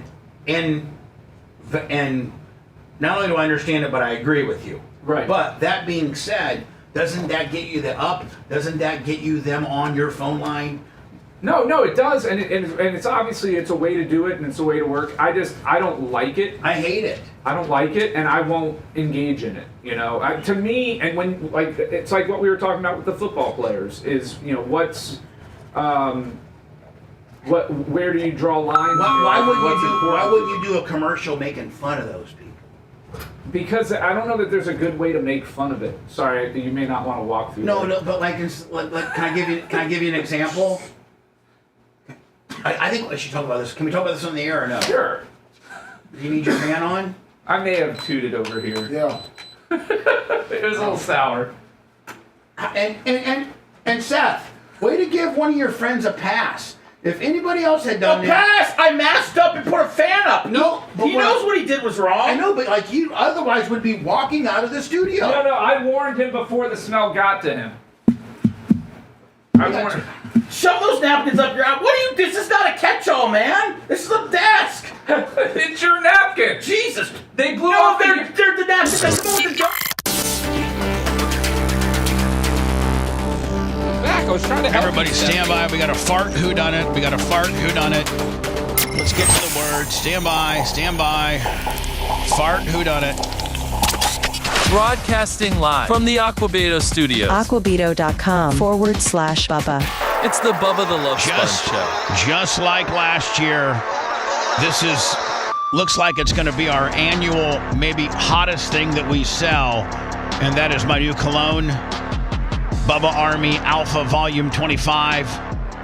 Very much, it emulates kind of a Creed feel of, I think Creed Viking is what it's emulated. I'll tell you, Seth prefers that scent to mine. To your fart. Yeah, Bubba right Army, through we it. proudly introduce Bubba Army Alpha Volume 25 Cologne, a new legend that perfectly complements the alpha in your life. Bubba was inspired by the Creed fragrance Silver Mountain water. When he designed this new line, it has a manly, citrus, fruity, and woody tone. Oh, I like that. That was my fart that Seth's describing, actually. What manly, fruity, and citrus. Woody, with a cool, clean, methanated fragrance. Did AI generate this description for you? I don't know. Bubba You don't know Army- where this came from. I think Merch Crick did it. Merch Crick does it. Bubba Army Alpha Volume 25 is reminiscent of a sparkly ice streams coursing through the snow-capped Swiss Alps. Wow. She's getting. I want to know right now where she got this I don't copy know. from. She got. Did she rip it off from Creed? Did she come up with it herself? Yeah. Is Yeah. it She AI? was come up with it herself. I said that as the second option. Bubba Army Alpha Volume 25 is inspired by the auxiliary crispness of the alpine air, fresh water, and contemporary scent, with juicy citrus head notes and unfolding heart notes of tea and salty Ozempic? Ozempic. Yeah, you squirt some on, lose 10 pounds. This exhilarating perfume also draws on base notes of sandalwood and musks, which leave an icy air of freshness to this uplifting and energizing unisex fragrance. A cult classic with a rebellious modern twist, Bubba Army Alpha Volume 25 cologne embodies fertility, success, true grit, and style. Fatality. That too. Fertility too. Let me. We've sold almost half. Oh, that's Oh my awesome. God! Get it before the show ends. She, honest to God, says that she is now like. Let me. Hopefully, you guys can get those boxes up there because she's robbing boxes from downstairs. She might want to just set up down here. I don't know. So anyway, go to Bubba Army Store, Bubba Army Merch, BubbaArmyShop.com, and get your Bubba Army Alpha Volume 25 while you can. Seth just showed me how, and I hope we don't get mad. It's a little bit of shtick involved, but just how much he lets Brian get away with stuff. Whereas if we did something like of this nature to him, he'd be flipped out, maybe even would walk out of the program. But Seth Brian laid down a big fart, a big fart trail. A fart duster, if you will. Very sour too. Yeah, it was a sour It was one. a fart duster right like within 24 inches of Seth's existence, and Seth goes crazy, puts his shirt over his nose, then gets his portable fan and to try to blow it out. But if Lummy and I had laid down a fart duster like that, he'd be flipped out. Would he not? Yes. And he just lets his little butt buddy be like, no problem. So it's just like, Well, Brian's in here laying farts. I mean, I don't know per se the reaction, but I mean, I am disgusted no matter who does it. I just was able to mask up and get my fan before it hit you, right? out in front of it. Yeah, I warned him, and because I'm a gentleman. Okay, first of all, let me be clear about this. The doing the morning show messes up my routine. And I don't know how you guys are. You just traveled, Bubba, so maybe you can share with me in this. Oh, well, listen. I am very regular, okay? And when I wake up in my normal we didn't need this confession. 6-day-a-week routine, I can almost go to the minute when I'll have to, make duty. Just say poop. When I have to poop. Okay? For some reason, doing this show and getting up that extra hour and 20 minutes early to do this show, it messes up my gut. And it one day I can kind of get away with it. 2 days now, and I'm kind of messed up. And so yeah, I've got some sourness going up in there, Lummy. But I'm sorry. Could you see where? Thank you for apologizing. Could you see where doing this type of routine for 30 years could mess you up in the head? No, because my bowels would catch up. I would have a new routine. But the problem is doing it the way I do it, it doesn't give me the consistency to have the regularity that my poop desires. Do you find that after you've done 5 hours here, that once you get home or you actually go to work, that you're exhausted mentally and you don't want to talk to people? No. And again, I think it's only because I'm only doing it 1 day a week. If it was 5 days a week, absolutely. It would wear me down. Working 2 jobs and going in to be a lawyer after being an on-air personality would be exhausting. But 1 or 2 days a week, I'm okay with it. It would be, 5 days a week for 30 years. Yeah, it would be tiring. So I was when I went to Tim Pool's compound and did his show, obviously Tuesday night, the Tim Pool, was it Timcast IRL? Yes. On YouTube. Go and watch it if you want, if you'd like. I don't know if he'll have me back or not. I did tell him I had a documentary coming out in about probably the second week of May. That's what it's looking like now. And you know, but he's not a guy. He just talks about the news and has people's opinions. Tim doesn't. It's my understanding, or the feeling that I got, is that he doesn't really interview people. Yeah, I was taken aback a little bit by that when I tuned in, and it was kind of like 30 seconds of you introducing yourself and then right into news stories. What do we got, Libby? You know what? I liked that Libby girl. I thought she was smart as hell. She reminded me of Anna. Did it? No. If I'm being honest, tell you right if now, I'm being intellectually honest, blew Anna out of the water when it comes to overall intellect. No, Bubba, on the Tim cast, not the IRL, he does more of like a one-on-one. They do talk about other things. Okay. But maybe if he watches the documentary, then he can talk to you about it. I did get a hold of the producers actually when I had a little bit of time in my hotel room. You know, it's kind of lonely being in a hotel room in a foreign city where you can't go outside. A foreign city? You were in the United States. He was in West Virginia. I was in Ransom, West Virginia. I didn't have any wheels. I didn't have any car, and I was like 2 mile walk. They have Ubers, dude. I was within a 2 mile. What am I going to do? Uber me to where? They did have a casino. Yeah. Well, there you go, right there. That's where I would have been. Yeah. I just really enjoyed laying in bed and watching movies and kind of catching up on some emails. And it actually looks like a nice city. Yeah. You didn't go to Harper's Ferry National Historical Park? No. But so I'm talking to the producers of the documentary, and I'm like, listen, how close are we to the trailer? Because the trailer is what gets everybody all worked up. Now, even though they're saying second week of May for the release, you could start, Brian, it's my understanding, you could if they got the trailer done in 2 weeks, you can hit the trailer for a month before it actually comes out. Well, I wanted to talk to you about that. I don't know if you want to do an on-air or off-air. Probably off. Okay, yeah, because I've got some ideas on it and some thoughts on ways that you can capitalize on it and make it, get it out. Yeah. All right. Well, let's talk about that. I will tell you this. In looking at Tim's operation, I told Seth and I'd like Lummy and maybe Rhett and maybe Macho Man to be a part of it. But I was just talking about some different things that he does that I think we could do, and not a lot of people could do, just because we have the facility and the room to do multiple things. And I think we could do. I learned a little bit from Tim. I think I did. And so. Are we ready to go full right wing on this bitch? No. Go to skate park? No.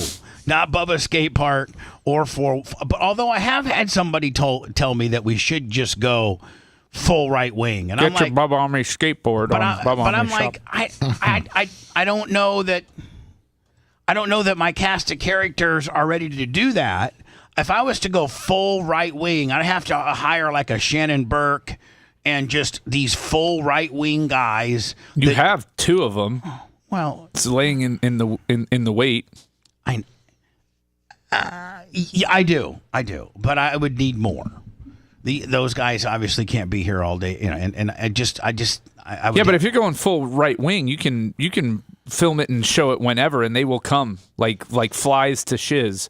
It's amazing how attractive or how much full right wing, just straight drinking the red, like getting mouth gagged by MAGA, like deep throating MAGA. It's amazing how many people gravitate to that. They love it. They can't get enough. They can't get enough of it. They cannot get enough. They cannot get enough of it.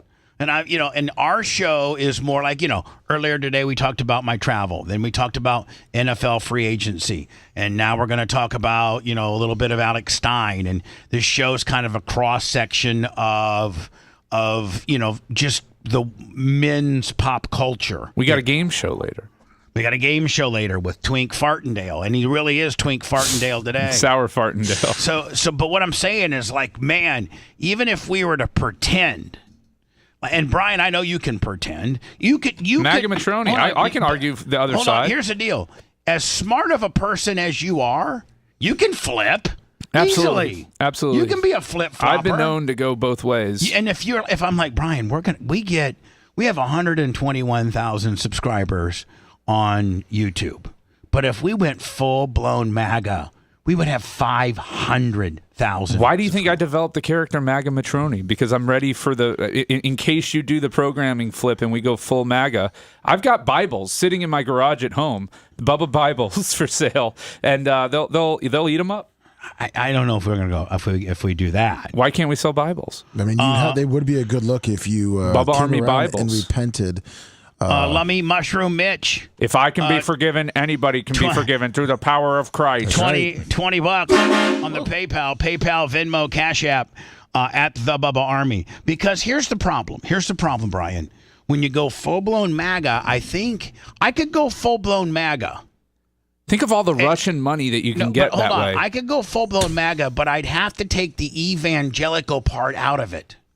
Because I don't really believe in that. Yeah, but you can get Paula White on the air, and then you don't have to worry about it's almost being like the that. Mighty Gemstones. Like it's almost like a work.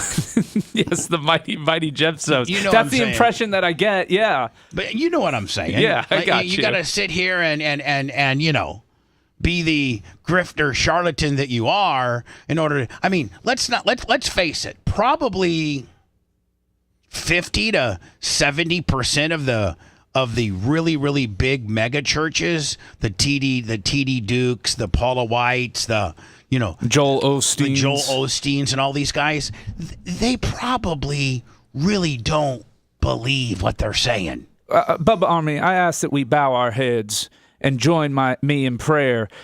Dear Lord Jesus, we pray that you watch over your mercenary, Donald J. Trump. You have sent him to be the perfect deliverer of an imperfect message that the country needs to be cleansed from the sin and the oppression. I don't know if Seth's getting ready to puke or he's praying. That's I don't how know. you pray. That's how I pray. That's how we do it, Yeah, man. Yeah, that's it. There you go. We can do it. Amen! I'll be Pastor Brian. Well, I'm just saying.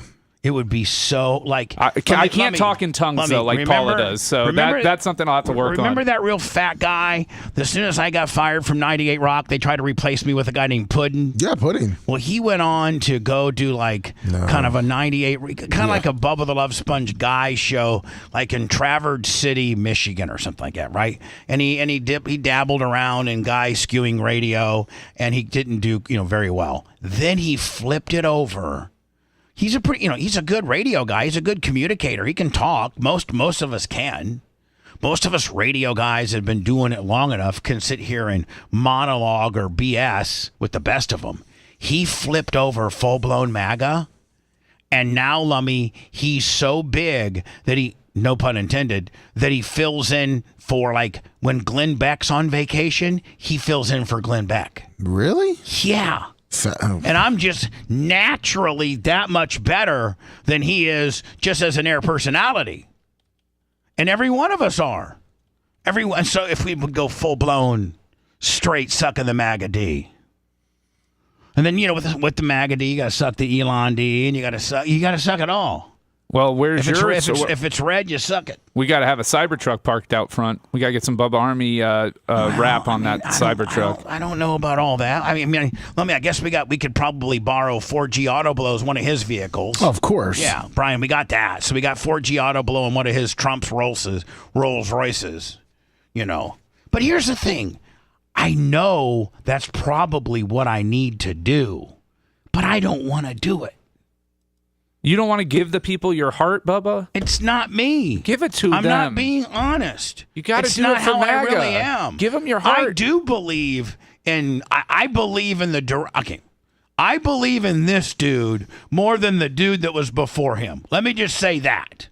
But it's not to the point where I want to I want to dedicate every ounce of my programming to that dude. I want to talk about other stuff, too. We could talk about, trans people in sports. That's a big talking point. Yeah. That never gets That- old. That only goes so far. Well, So, I don't know. Lummy. Well, Elon Musk needs us now more than ever, Bubba. So if you were gonna make the the switch, Elon needs us. We have to protect the high IQs because there's not a lot of them out there, and Tesla's apparently taking a pounding. And I think it's time to rally. I will tell you this. Yes. I do feel bad for Elon Musk and all the attacks on his dealerships and cars. I've never seen anything like that, and since I've been around with. What other attacks have there been? I know about Seattle. The one incident in Seattle. Has there been more? Yeah, there's been more. Dealerships. Brian, a lot of shootings at his dealerships. Brian, people are shooting at his dealerships. Brian, like drive-bys? Yes, Brian. Are they eating the dogs while they're shooting the Teslas? Listen to me, guys. Listen, his dealerships daily are getting shot at. There are people that are going and picking out Tesla cars in parking lots and stuff and vandalizing them to the point of hundreds a day. Do you think these are people that he laid off in the federal government? No, I don't. That are disgruntled? Stop being funny. What's his name paid $7.6 million? George Soros? Yeah, George Soros. So for people to shoot up his dealerships? But here's the thing. Vandalize as anybody, and I'm not sticking, listen, I'm not trying to be one way or the other. It's okay to support Musk. But here's the deal. Times are tough. Tell me right now of any president and whoever he's got working with or for him. Well, Elon Musk is unprecedented, by the way. There's nobody who's been in this position in government in U.S. history. So just so you know, when we're going to draw comparisons, historical comparisons here, there is nothing to compare it to. You're going to try to tell me that in all of government, in all of time, that there's never been an agency created for the richest man in the world to run after helping support and get the president elected. I'm not framing it that way. And your answer, you're correct. You are correct. There's never been anything like that. But what I'm trying to say is this. You're going to try to tell me. Lummy noise. Hold on. Lummy can make all the noise he wants. He's wrong. Let me speak first. And then everybody else can come in, whether it's the noises, whether it's Macho Man Advisor, and who was running by. I can't read. I don't know what you're trying to say. That's Macho. Your mic's on. Why don't you just chime rather than to text me a word? Why don't you just chime in? I was working on best of. Sorry. You're such a liar. No, I was. I'm passively listening. But Brian's getting pretty heated. But there's been plenty of advisors in other administrations, Brian. Yeah, that's why I made what I'm trying to say. An advisor versus somebody who's been given. What I'm trying to say is this. Let me speak first. But I will say real quick that the Tesla, whatever that was in front of the White House, was uncalled for because when Biden did the e-trucks, he was at the factory. No, that's not true. Sorry, Macho, you're wrong on that, but go for it. Sorry, Bubba. All right, so is everybody going to shut up and let me talk now? Or is everybody going to keep interrupting me? Because I have a thought. You're going to make me lose it. And let me ask Brian this. Out of all of time, from 1776 to 2015, you're going to try to tell me that there hasn't been a president who had somebody on his cabinet or an advisor or somebody that ran a department or something that didn't own a business of some type, way, shape, or form, and that business was targeted because of that person's affiliation with the president. I'm just asking for a friend.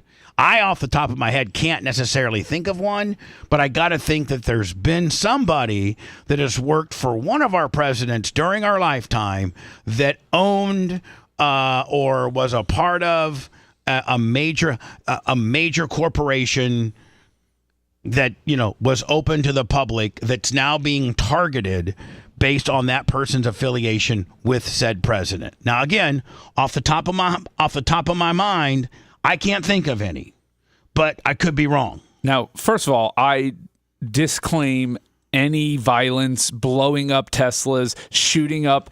All of that is awful. It's terrible. It should not be happening. I am on board with that. Okay, I do not think that it's in any way, shape, or form. It's horrific. It's horrific. It's horrific. It is. But there has never been an advisor or a billionaire who has been given the level of access and control that Elon Musk has received. Now, I'm not saying that the pushback that he's gotten is warranted, but I don't recall these advisors having, their products featured on the White House lawn. I don't recall these advisors having meetings with their son and taking press conferences in the Oval Office. I don't recall any of that. It may have happened, but he's created a government agency that he's put this guy in charge of and given him unfettered access to a lot of secure information. And again, not saying that Elon Musk that anything that they're doing is wrong or illegal. I'm just saying to act like this is something that's happened before and therefore everything that flows from that should be status quo, I think is a bit foolish.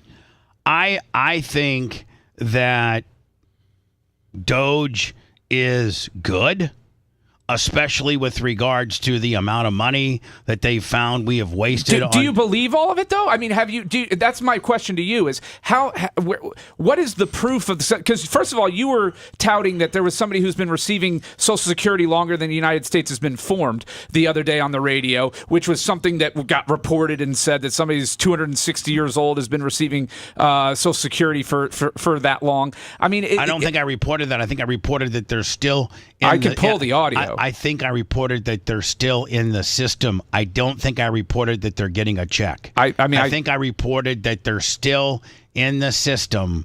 I think I specifically said I don't know that they're getting a check. Yeah, okay, but regardless, I'm just saying there's no way to confirm anything that's being said out of that office at this point. And we have in fact, most of the data that we've been provided contradicts a lot of the assertions being made by that office. There's apparently been a lot of reporting on things that aren't accurate out of that office. I'm not saying Doge is bad. But firing people and rehiring them and having to pay them back wages because, oops, we did really need you, and that doesn't seem efficient to me. It doesn't. Okay, and well, that's what's happening in that department. It also doesn't seem efficient to me that we're sending, tens of millions of dollars for various programs in Kenya and various other countries that we really, probably shouldn't be doing. Now, how much is that true? I got to think that all of it's true. Now, will it happen? Like we talked about on Tim Pool 2 nights ago, there are federal judges that are shooting these things down right and left. And like I said a few nights ago on Tim Pool, federal judges are what truly run this country. Donald Trump can sign 300 executive orders. Every one of those, are going to be analyzed, rubber stamped, or denied through a federal judge. And so let's not get overly enamored by how much Doge has saved and what Doge has found and how much illicit spending we've done here and there, because all of it gets somewhat retried or has to be approved by a federal judge. They're the people that run this country. I don't know how many executive orders actually have been signed into law or how many are actually in effect. There's been a lot of promises of no tax on tips, this and that. And, obviously, we're not going to send $30 million to Kenya for, leg brace technology or whatever. I mean, even that stuff was all misreported as well. The condoms in Gaza. Come on, man. And that's what I said. All of that, I don't know how much that is true. But a lot of this has been shot down by federal judges. Now, it'd be interesting to have somebody be truly truthful on what's been approved, what's been found, and what's been debunked, because it seems like it's a fishbowl right now of all types of information, from the condoms and wherever to just the some of the obscene things that Doge has. And listen, the Trump administration has actively tried to get all of that really wild, obscene stuff out into the ethosphere, regardless of the truth of it, regardless of whether or not any of it's true. They want the soundbite, because that's all that matters in today's landscape. Get people to say it, get people to repeat it, and now they will believe it because it fits into their echo chamber and supports their worldview. I want to report on all of what they found, all of what they've stopped, what the judges have approved, and what's really going on. instead of we found all of this stuff, we're going to look into it. The headlines seems to be about what they found. The headlines aren't about what stuck and they actually, were able to save X amount of dollars because of this egregious spending for whatever reason, and a judge agreed, rubber stamped it, and now that pork has been cut out of that particular bill. Look, Bubba, I'm totally on board with eliminating government waste, redundancy, getting rid of unnecessary bureaucratic red tape, killing those park rangers. We don't need them. But that's the part I don't get is coming in your first 50 days in office and start firing people that you have just deemed are not essential. There's no possible way that they actually looked at everything in a careful, deliberate manner to determine where the best cuts could be made in that short period of time. I disagree. I think that they have enough data to be able to see how many people work from home, how many people have done anything of significance in the past 5 to 7 days, like when Elon sent them an email out asking, what have you done in the past 5 days? Just the people alone that didn't respond would show you potentially people that are not doing their job. Or potentially people that are buried in their real work that they can't be bothered to have to report to somebody who should have no authority over them directly that they shouldn't, that what they're doing just to justify their job. Hold on, shouldn't, but does. So, when you get an email from somebody that's ahead of the of a newly created agency that is higher up than your... They just renamed it, by the way. Obama created it. Obama created it. And Clinton cut 377,000 federal jobs in his. I'm not saying every federal worker's job needs to be protected. I'm just saying I would like a more thoughtful, careful approach to this process so that we're not rehiring workers after a month and paying them a month of back pay for having not worked at all. That doesn't seem very efficient to me. Kind of like they did for the military. Ask the USDA about it. Kind of like they did for the military that were laid off because they didn't get a COVID shot. We had to rehire them back up. I didn't say that was right. But I'm just saying, it was rushed then. That's what they do. Anyway, it's the government. It's who can get... I think Denzel Washington said it once, and there's a clip, and it's not who can necessarily get the right information to you quickly. It's just who can get any type of information to you quickly, because the American people believe it for the most part. No, exactly. I'm not saying, look, I'm not saying that some of the stuff being reported isn't true. I'm saying it's tough to discern and ascertain what is true versus what is just political talking points and noise, and there's no way for us to confirm any of it. And the thing, Trump comes in day one and unravels, I think the number was 76 of Biden's first day things that he wrote, right? Was it? And he came in first day and unraveled 76 of them. Well, it seems as though our political cycle now isn't about let's put the right guy in there to change our country around. It seems like let's put the guy in there that go in there and completely steamboat the other dude and put his stuff in. Meanwhile, the next dude's going to steamboat his stuff, and it's just a big one-upsmanship. And I really can't tell you that that none of us really care about the other party. Well, there's a time we genuinely don't care about you if you're part of the wrong party. Whereas we should care about you, and we should try to talk this out, and we should try to reach across, like what the Democrats did during the congressional when Trump spoke that was ridiculous. So the problem we have in our country right now is the pendulum used to swing gradually and adjust slowly. And now we've entered a phase where when this party gets in, it goes all the way to the far right. And when this party gets in, it goes all the way to the far left. And that creates instability. It is not something that's sustainable. It creates chaos. It creates turmoil. And it's bad for the American people as a whole. Because this leads to, look at what's happening with the stock market right now. Look at what I mean. It's just this type of massive wholesale change back and forth. I am all about getting rid of government inefficiency. I'm all about getting rid of government waste, streamlining things. We do have a bloated federal government. The military is really bloated with contractors and contracts and all of that, and buying airplanes just to buy them and things of that nature. I'm fine with cutting all of that. Let's look at it all, but let's be smart about it. Let's be strategic about it. Let's be tactical about it. Let's not be political about it. Well, everything is political. Everything is. Nothing's strategic.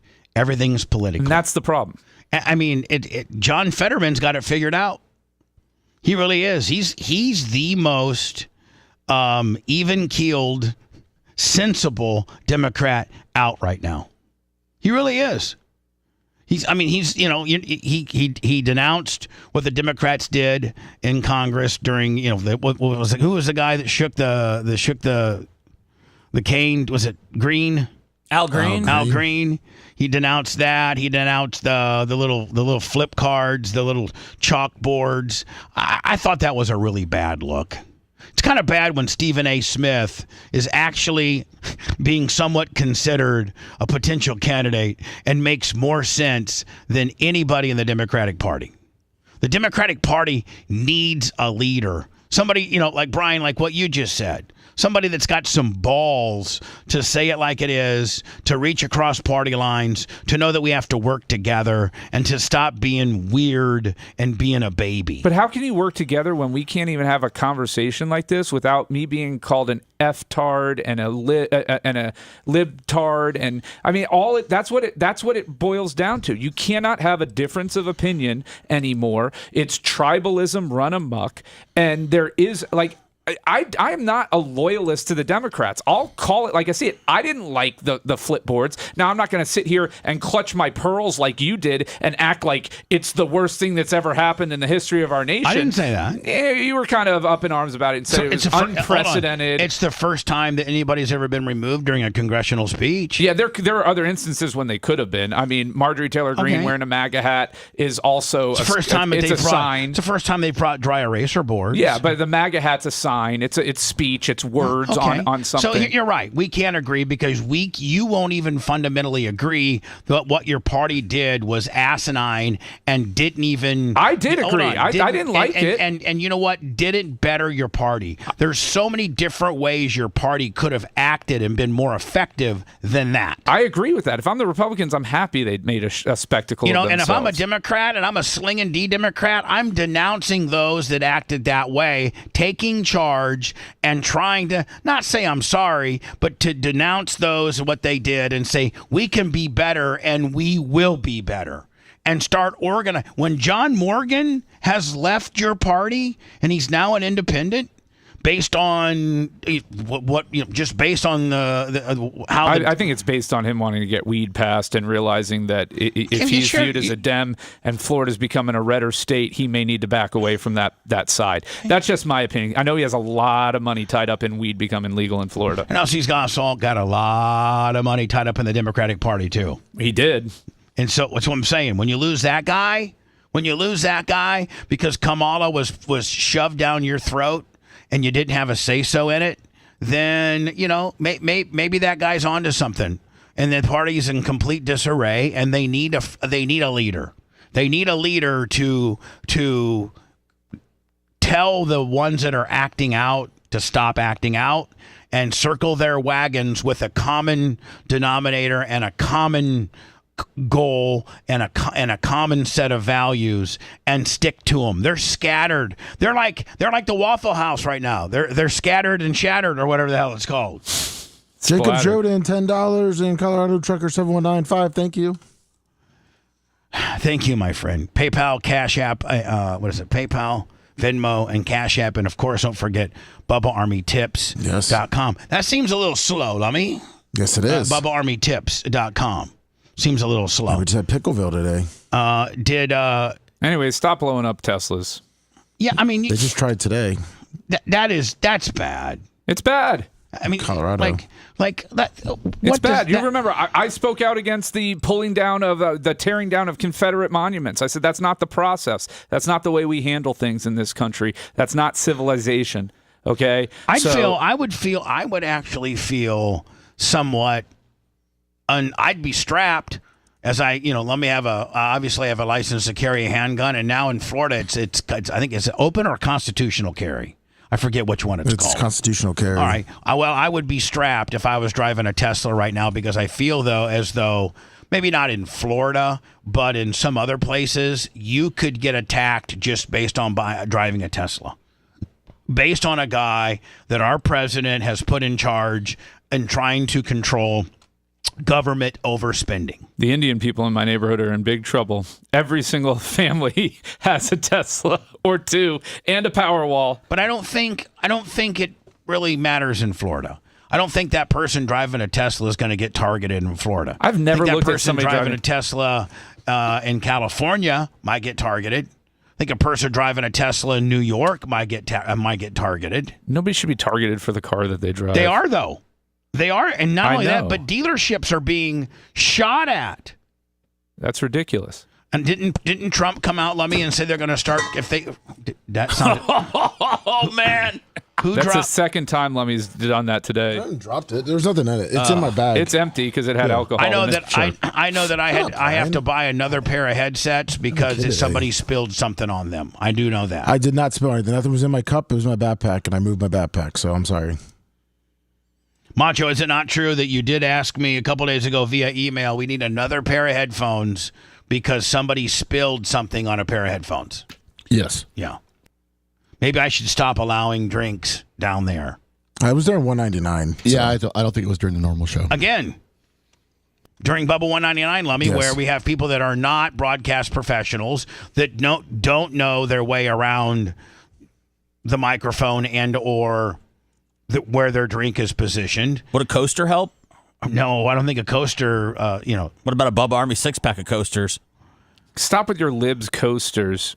I like my drink to be raw dog on a counter. Maybe I'll just, no more drinks, for Bubba For 199. on 199, I was like, dude, I have to have water in here. I mean, you can't deprive me of. Not on the air, not regular show. Okay. Bubba 199. I don't care what you guys do then. If you're on the mic, you can't have a drink around it. But Blizzard's 991s will have all the beverages we can handle. Perfect. We need to keep our singing voices fresh.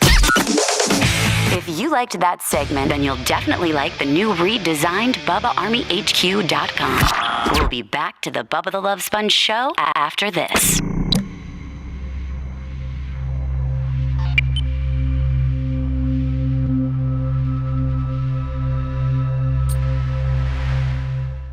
You do have a very tight space over there. It did sound tinny like a spill. It wasn't, though. No, I know. I'm just saying. Thank goodness. I know I don't have the same kind of hearing. Although Bubba my has. headphones aren't working now since he knocked that cup over, so. It was on the ground. By my bathroom. Yeah, it could be coincidence, but my headphones stopped working as well. What Army tips? What time do you want to do the game, Bubba? Do you have Alex on today or no? Yeah, 9:15. Okay, so then we got to do it around 8:30? We can do it next if you want. All right.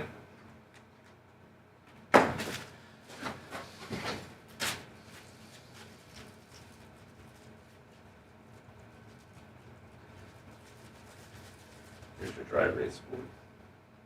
I had to take it from my daughter's Disney game.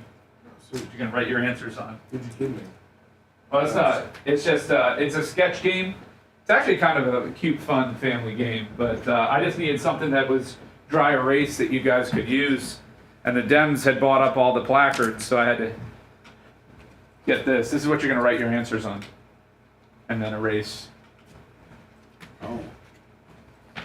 Is you ever bring out a paper towel for the eraser? I mean, I can get you a paper towel. Here. It has an eraser on the end. Here you go. That'll move it around. Here's Lummy. Okay. Here's Seth, and then you got yours. Seth. Yeah. And then mine.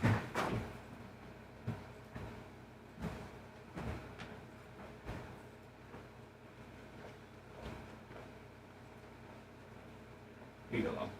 Thank you. I know. You want me to save it? Yeah, don't ruin my stuff. I gotta bring that home. My daughter will be pissed at me if she doesn't get those back. Got the questions here. No surprise gifts this week. To choose from for the prizes for the winner, rather. So you put back the material? What's that?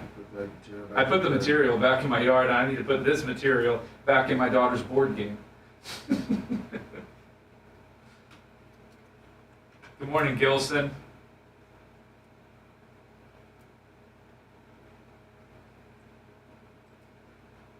Keep thumbing. We'll get there.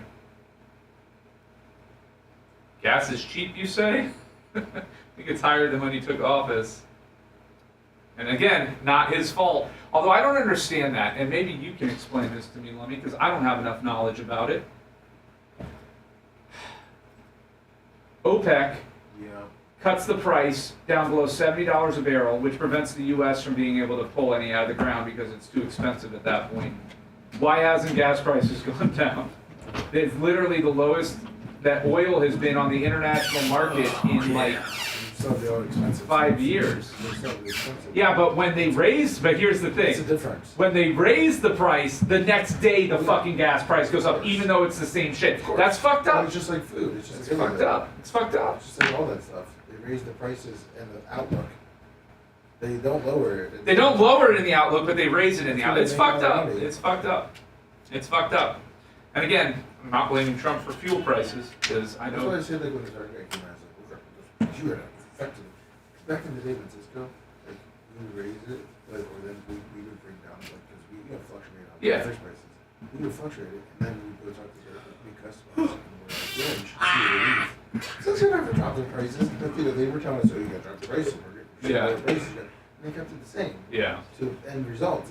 Like they want it low because they can make more money. The minute it dropped, but then the price we have to go hike it. They're like, well, we gotta raise our price that much. Like you gotta go. And then when they raise their price, they never drop it back down.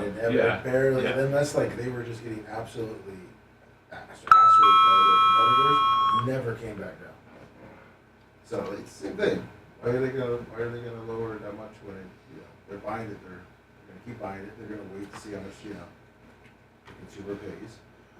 So people start pitching, and then you start seeing it go slowly. Then if it goes up, guess what? It just goes up just a little bit. But realistically, they were making like record profits. Yeah. It's a dirty game, man. It's a dirty, dirty game. The Saudis are $2.47 a gallon. Congratulations to you, Camper Scott. We're at like $3.19 here in my neck of the woods. It was $2.79, I think, in West Virginia. And that makes no fucking sense because we are right by a fucking port. It costs no money to get the fuel to us.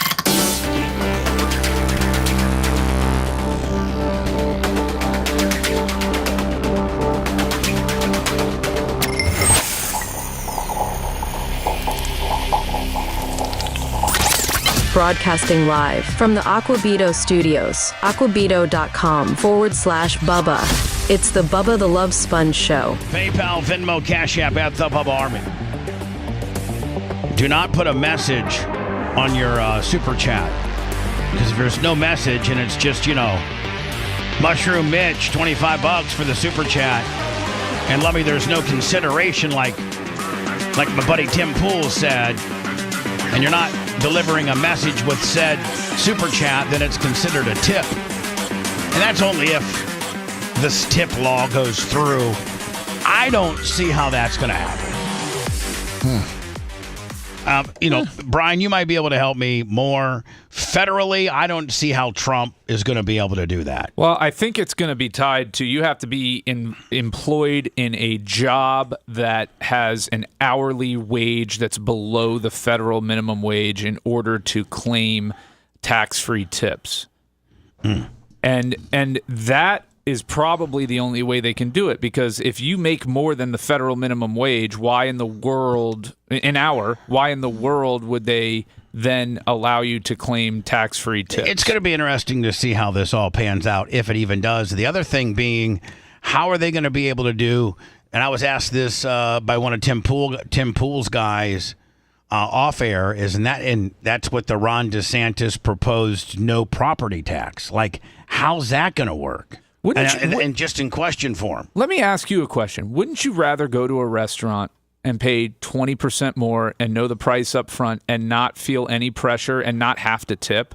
Like, wouldn't that be a more pleasant experience? Well, that would go right along the lines of a national sales tax, and that would eliminate, for the federal income tax. Well, national sales tax is a regressive tax. Unless you exclude certain items, you do, and tax higher other items. On fairtax.org, which was once ran by the great Neil Bortz from Cox Communications. He was the most syndicated guy that Cox had at the time, and he was the main dude behind fairtax.org. But under his proposal, everybody would have a 20% federal sales tax on all durable goods, with the exception of food, education, medical. There was like 5 or 6 things that were exempt. Are you paying on toilet paper? Probably. Yeah, probably. But you're not paying on the grapes and the eggs and the meat and the chicken that you buy.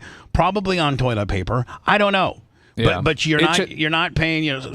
Some of the instances that I can remember, because I had them on the air a few times, where there's no tax on education. I think there's no tax on power, energy. There was no tax on food. There was no tax on medical. And then there were a few others that all made sense. But the guy that bought the $40 million plane, he's paying, that has all these tax shelters and has all these ways to circumvent the tax code, because he's a smart businessman, can't get away. The strippers, the handymen, everybody that gets paid cash under the table, you cannot skirt the federal tax code when you have a national sales tax. There's absolutely something to that. It's just got to be structured in a way that does not put the heavier tax burden on the poor. Right. That's the problem with funding education with the lottery, is that who plays the lottery more so than others? Poor. Lower income people. So you're Homeless. literally funding scholarships, college scholarships for students in Florida. The Bright Futures is funded heavily by the Florida Lottery. So you're allowing the poor to pay for that. Back to my original question: how does Ron DeSantis get by or get through a no property tax deal? Well, first of all, it's impossible, because he's saying it's going to happen. I think it's impossible the way we're set up in Florida, unless you introduce local and state income tax. You can then do it that way, or you have very high use taxes. But a lot of what's tied into our property tax are like garbage disposal, school, sewer, police, fire, emergency, EMS. So where is the funding for those agencies? Where is the funding for those services going to come from? It's not that you can't do it. It's that it is way more complicated than saying, let's get rid of it. Like, okay, now you've got a tax system that you've got to completely rebuild, and that's, again, something that you shouldn't be rushing, because you're going to get unintended consequences, and then you're going to have to deal with that. So I agree that, I don't think it's a fair system to be paying for your house because you live in a county. If you're 95 years old and you've been living there for 50 years, I would say you've paid your fair share into the in the education system by that point. But we don't have a better alternative right now, and until that's produced, that's going to be a fair system. Not having a better alternative, to me, is not eliminating what we've set in place as to how we can pay for said services in a fair type way, and that is, property taxes. It's been like that since all of time almost. When did property taxes start? When did that start? I don't have any clue. In Florida, or the concept of it? I think that goes all the way back to like the Crown. You would pay a certain percentage of your crop and all of that to the king. I don't think that the concept of, and then with the church tithing and all of that, the concept of whoever is in power taking from you is not a new concept. This is 1634 is the first time that in the United States they saw something. So anyway, we'll have Alex Stein on in about an hour. He lost his federal case. Yeah. He's probably going to be able to get into the ins and outs. I'm going to play 2 quick little Alex Stein deals. Then I'm going to go into words, and then we're coming out with Brian's game. Brian now, Twink Fartendale, has a game every Thursday that he's here. Can you briefly describe what your game is? This game is called the Best Guess Game, and whoever has the best guess on some very intriguing questions, I think, and is closest to the correct answer will get a point. We've all been given magic markers with these these real teeny tiny Disney sketchy tales, slick, dry erase paper. Dry erase paper. Are we to write our answers on that? Yes, they're going to be numerical answers, and you're going to write the number down on that paper, or write the numbers and then the word to spell out the whatever it is, billions, millions, trillions. So this is like our worksheet, kind of. Yes, and you will then erase for the next question. Then you'll hold it up, so there's no cheating, and we get your answers. All right, guys, we're back at the federal courthouse for day 2. My federal lawsuit against Clay Jenkins. It's a big day. I'm going to hit the witness stand. It's going to be crazy. You do not want to miss the updates. So wish me luck. I'm fighting for free speech. Look, this guy's a fan. Yes, I love this guy. Thanks, dude. So wish me luck. All right, so that was day 2, right, Lummy? Yeah, he sued for the silencing his freedom of speech in a commissioner's court meeting in 2022. Where's that at? I just found an article on it real quick. Oh, that's what this is all about? Yes. All right. Can you get that to me? Yes. All right, hold on. Oh, they're signing the Constitution. Here we go. You guys see that right there? That's their founding fathers signing the Constitution. And that's why I'm here at federal court, because I'm defending the First Amendment, the right of freedom of speech. And I was... you know what? Brian, there's one thing I can tell...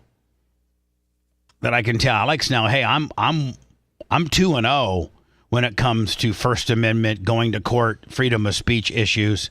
The MJ case and then the Florida State Trooper case, both of which I won, and he's 0-1. Yeah, and I can't stand. I love Alex. I cannot stand the way he says federal. Unfairly. Federal. You guys see that right there? Federal. That's their founding fathers signing the Constitution. And that's why I'm here at federal court, because I'm defending the First Amendment, the right of freedom of speech. And I was unfairly kicked out of a county commissioner's court by Judge Clay Jenkins and John Wiley Price. And today we are at the ending point, potentially ending point, depending on appeals and whatnot, of a 3-year court case against the county. And today is the day. So if the jurors want to respect the Constitution and our right to criticize elected politicians, which is the whole basis of the Constitution, and the right to speak freely, then we got a jury that loves America. So I love you guys. Thank you for this journey. Stay tuned tonight. I'll let you know what the verdict is on the show tonight at 6 p.m. Tune in. So let me. I sent you the article. You sent me the article. Yes. Do you have any footage of him last night announcing he got beat? No, I do not. Okay. He wanted to kind of come in and talk about it. So Federal jury says Dallas County Judge Commissioner did not violate First Amendment rights. This is the story, right? Yes. A federal jury on Wednesday found, this is the piece that he lost. I was trying to find to see if you could find me the when he got removed? The May 17th, 2022. Okay. That deal. A federal jury on Wednesday found that Dallas County Judge Clay Lewis Jenkins and Commissioner John Wiley Pierce did not violate a public comment speaker First Amendment rights. Alex Stein sued the county officials for silencing his freedom of speech and having him removed by security during the commission's court meeting on May 17th, 2022. Stein's attorney, John Gross, said he plans to file an appeal for a new trial. We are not satisfied with this verdict. Federal Judge Sidney A. Fitzwater thanked the jury of 7 women and 1 man for their service. Horrible for Dyer. Yep. You win and lose during jury selection, my friends. Next time, tell Alex he can fly me out there. I'm just telling you right now, help him get a jury. Me and Brian, we battle a lot, but I'll tell you right now, in my most humblest opinion, that Brian Matroni is absolutely, and I've been through four trials, the best, one of the best at picking a jury that I have ever seen. And I have even had people in my hog trial where iHeart Clear Channel paid for this big Sling and D guy who brought in people and analyzed computer stats, and they'd push a green button if they liked it, and Brian, just on his gut feeling and a little bit of research, can pick a jury better than anybody. Better than Johnny Cochran did with OJ? Yeah. Oh, well, they did really good. they did. I mean, I would not have won that case. I'm telling you that right now. Well, you've won two of mine. And I had a good wrongful death last year, but yeah, I mean, there is something to just knowing. Like, I could, if you had told me he had 7 women and a man, I would have been like, oof, done. Yeah, not the best. During the public comment portion of the commissioner's court meeting in 2022, Stein introduced himself as a Blaze TV contributor and began reading excerpts from a 2014 I sent it to you, the video. D Magazine article about Jenkins, which included allegations of college misbehavior with possible misdemeanor criminal acts. Okay, Lumby, you sent it to me? Yeah. This will probably be a far better, than the handout here I have today. Now, is this... This is where it starts. This is where it starts? Yes. Well, you were even that good? Yeah. Or you got me there? Yeah. Here we go. See, you got me filming. This is a D Magazine article about Clay Jenkins, and it says, in college at Baylor, Jenkins continued to distinguish himself dubiously. He was arrested twice, once for reckless driving after he led Baylor security and Waco police on a car chase he planned, and a second time for criminal trespassing in a woman's dorm room during a panty raid. Strangely enough, he was never arrested for his role as a famous Baylor pie man, a hitman for a student-organized ring that offered to throw pies in people's faces, professors, ex-boyfriends. Excuse me. Yeah? You're not allowed to admonish members of this court. Yeah, I'm just asking. I would like to get some clarification. It says... Excuse me. What I'm saying, this is talking about a panty raid. You are not... I'm not admonishing. You're not allowed to attack members of this court. I'm not attacking them. Yes, you are. No, you're not. What's your question? What is your question? Oh, well, okay. Well, you're attacking members of this court. You're finished. You're Marshall, moving on. Okay, you're out. You're finished. You're finished. Okay. Is there anybody? I think he was the last. Now, Brian, on the surface, I feel as if you should be able to read something to a court, to a county commissioner meeting, to a particular commissioner who a public magazine article was written about you. I feel as if that's in bounds, and I think Alex may have gotten railroaded on here. Your opinion? Yeah, I mean, if they offer 3 minutes to public speakers and they have an open forum, they have to abide by that. And unless they have specific rules on decorum and order and things like that, it doesn't seem to me that you can't ask questions about an article and about a news story that concern the qualifications and maybe the disqualification of commissioners due to their behavior. I mean, I don't, I would like to see if there was what the defense was in this. What did they say? Yeah, like you mean like what in the ruling that they came up with? Yeah, here we go. So he said. So what they said was court rule that states personal attacks unrelated to county business against commissioners are not allowed, which is publicly posted and announced at each meeting. Now that in itself seems like that should be a problem.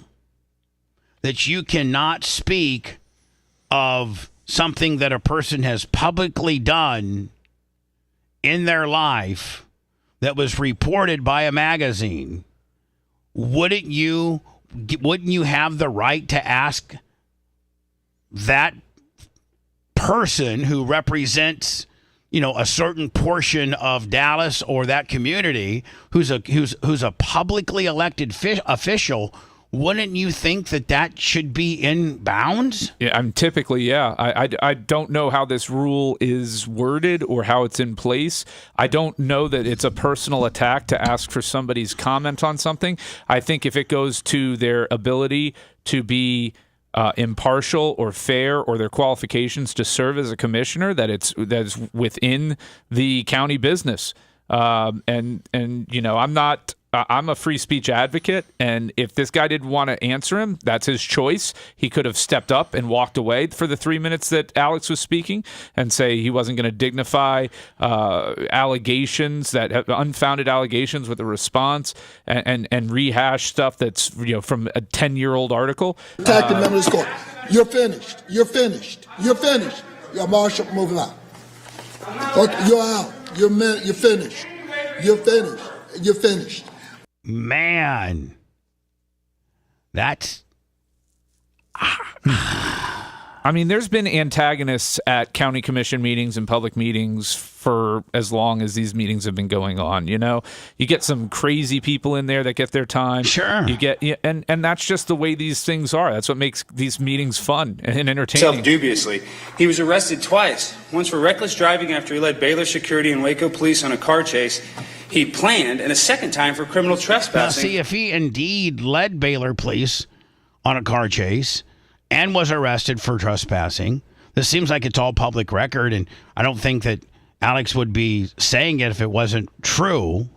In a woman's dorm room during a panty raid. Strangely enough, he was never arrested for his role as a famous Baylor pie man, a hitman for a student-organized ring that offered to throw pies in people's faces, professors, ex-boyfriends. Excuse me. Yeah. You're not allowed to admonish members of this court.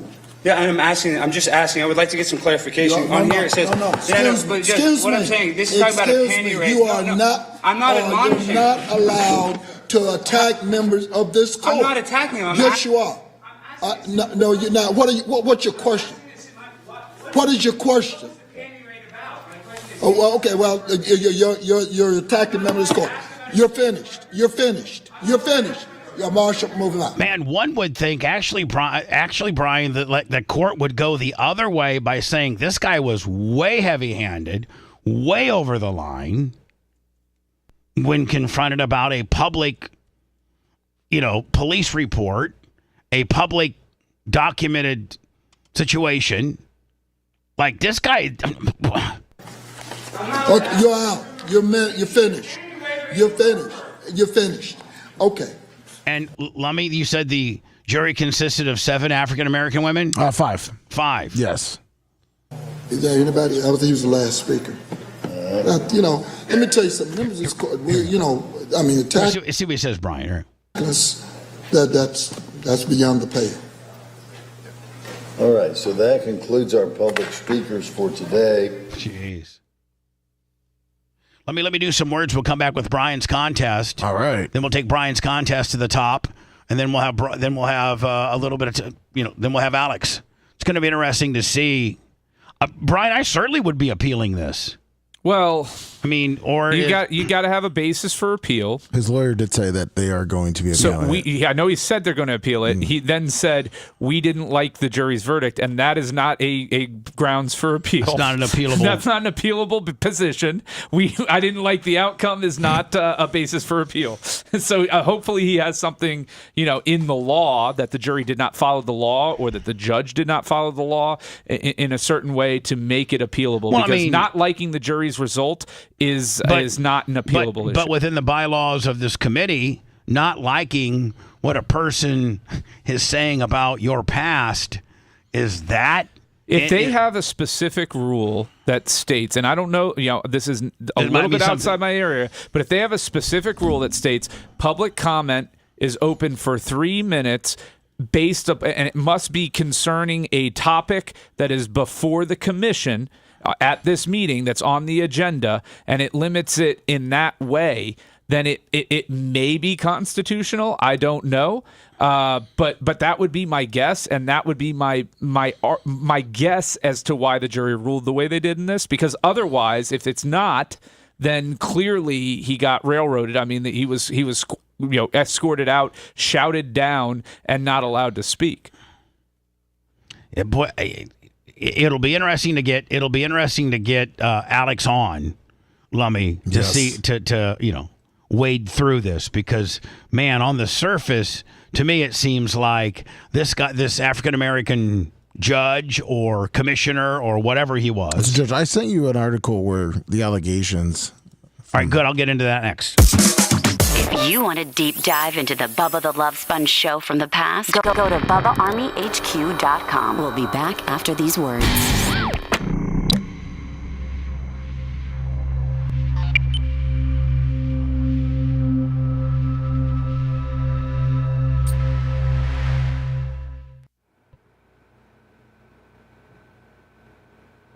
From the police report. That's what Alex was reading off of.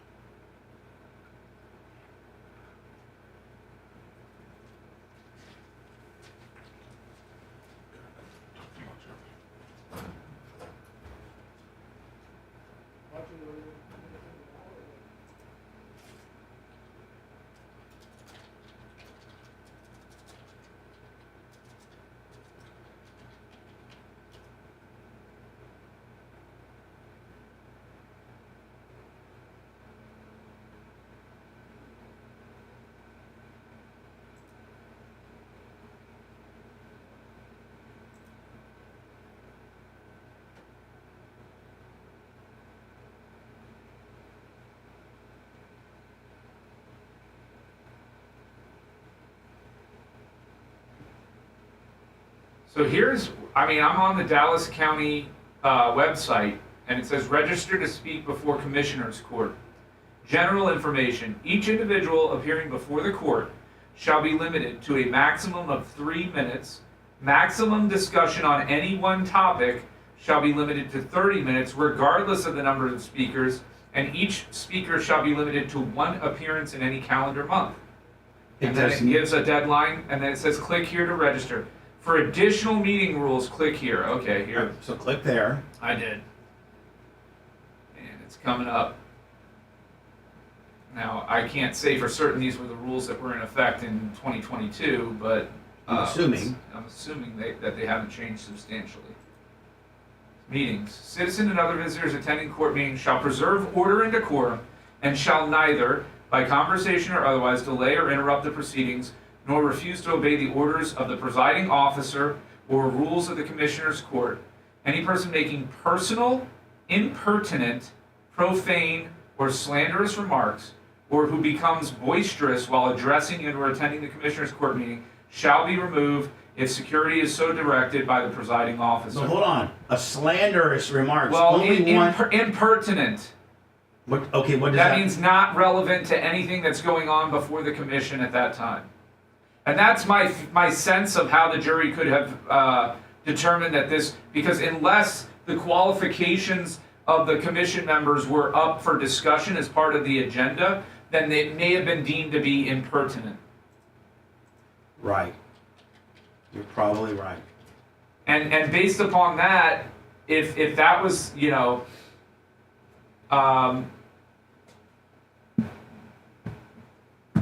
if that was the basis for the jury's finding, I don't know that that's appealable. Keep that ready to go, okay? Yeah. Because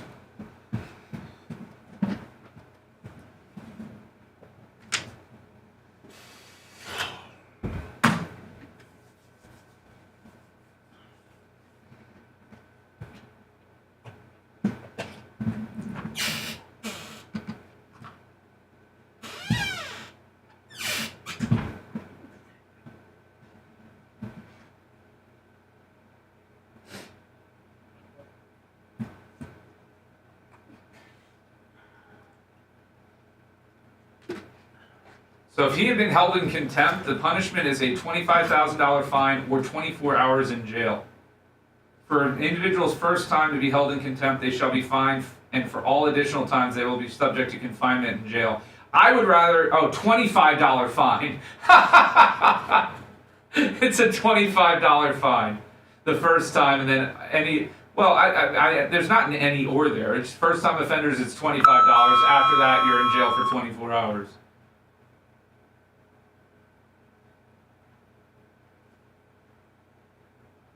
Then you can be subject to arrest. And that's the additional rules.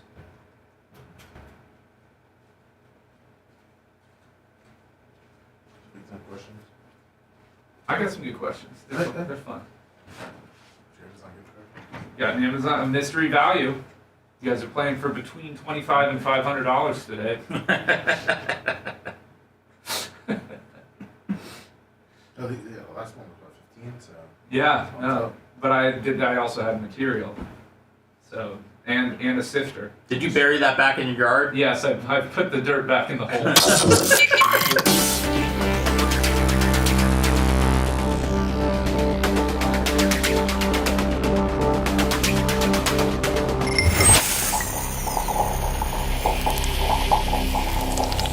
Broadcasting live from the Aquabito Studios. Aquabito.com/Bubba. It's the Bubba the Love Sponge Show. We are now getting ready. Let me get the proper sound effects ready to go.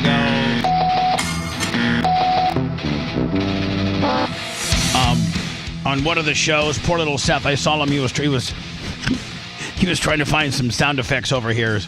And it was like hunting and pecking on a typewriter. Poor little guy. I think Macho saved me. Yeah, I think Macho just found some and then gave it. I think actually Macho just did it for you. Macho did a couple of things. He played the zoo crew yesterday for me. Macho was on top of things. Oh, you got zooed? I got zooed. Okay, it was phenomenal. Now, as everybody can see, everybody's been given a blank paper towel that helps you, erase whatever you write on your little sketchy tail, slick card here that we're going to write our answers on. Now, Brian, what is your game called? Twink, by the way. I'm sorry, Twink Fartendale? Twink Fartendale. And I do have... Okay, here we go. Today's game is the best guess game. The best guess game. Everybody has your little magic markers, which I'm assuming is Aria's... it's one of her little games that you've picked apart, and we will be returning these back to her after you get done with work. Yeah, today. we spare no expense here at the Best Guess Game, and we raid our daughter's game room and pull out supplies for the game. He even the dirt or material that he brought in last week, he got from his yard, and then he put it back in his yard when he got home. Yeah, I didn't want a big hole in my exactly yard on the He'll side be stealing of my yard. Sammy's iPad next week for the game. So whatever we got to do. Bring it in. All right, Twink. This game cost me between $15 and $25 a week to run on my own. Right. Not to mention the time. It's up for grabs. He always has a box of some sort. There's no box this week. So actually, I have a box. What's in the box? And you can choose what's in the box. It's a black box wrapped in cellophane. Or a mystery Amazon gift card valued between $25 and $500. Oh, wow! Well, first of all, you cannot. Bubba said, "Wow!"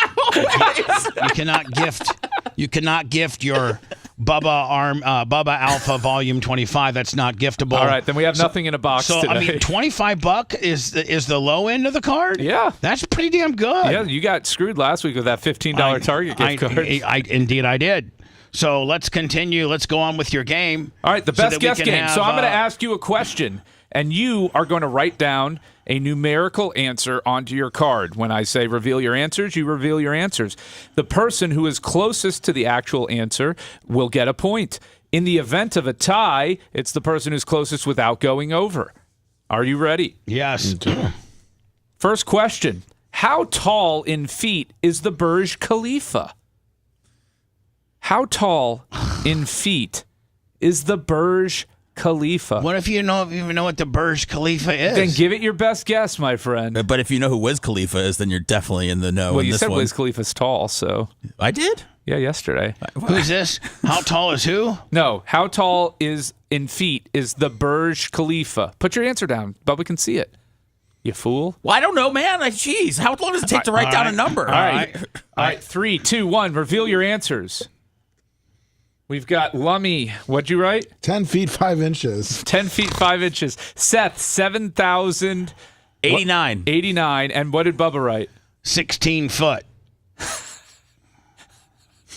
Amazingly, Bubba is the closest. Really? It's 2,722 feet tall. It is the one of the tallest buildings in the world, located in Dubai. It's the tower that Tom Cruise famously did the stunt off of in Mission Impossible.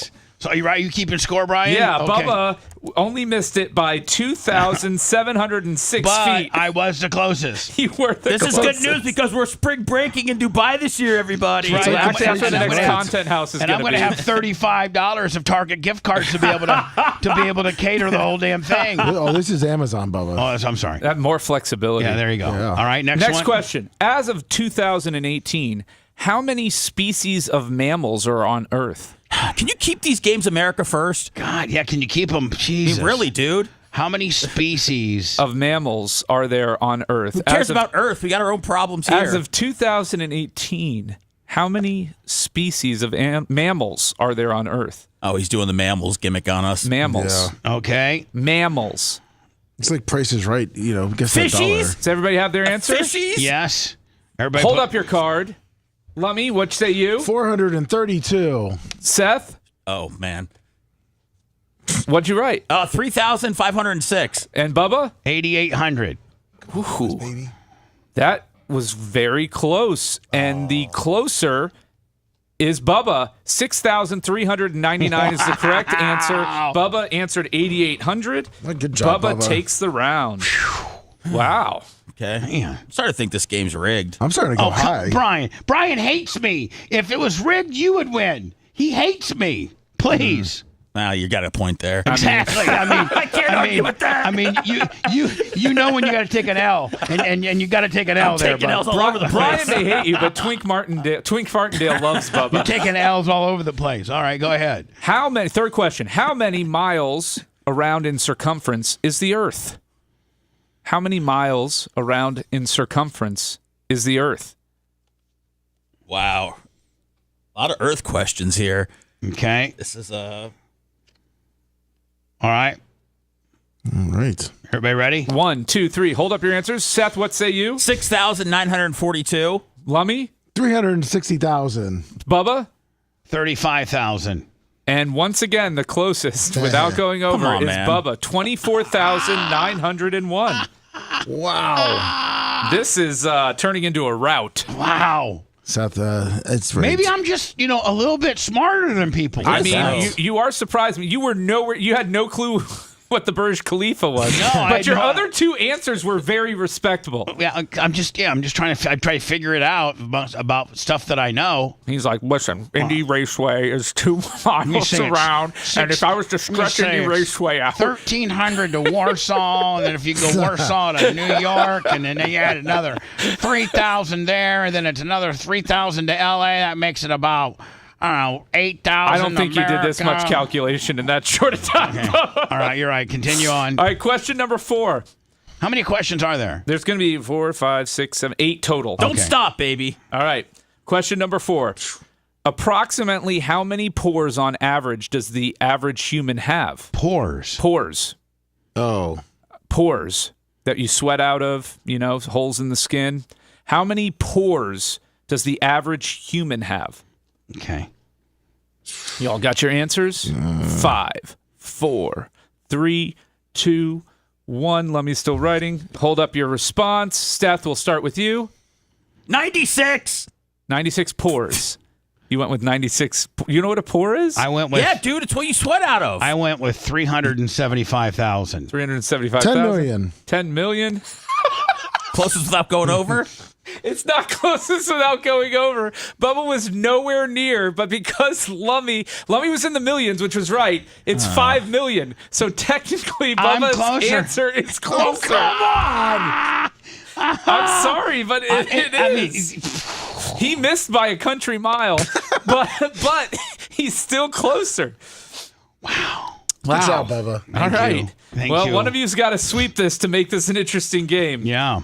How many years old is the Earth? Question Hold on, 5. depending on what?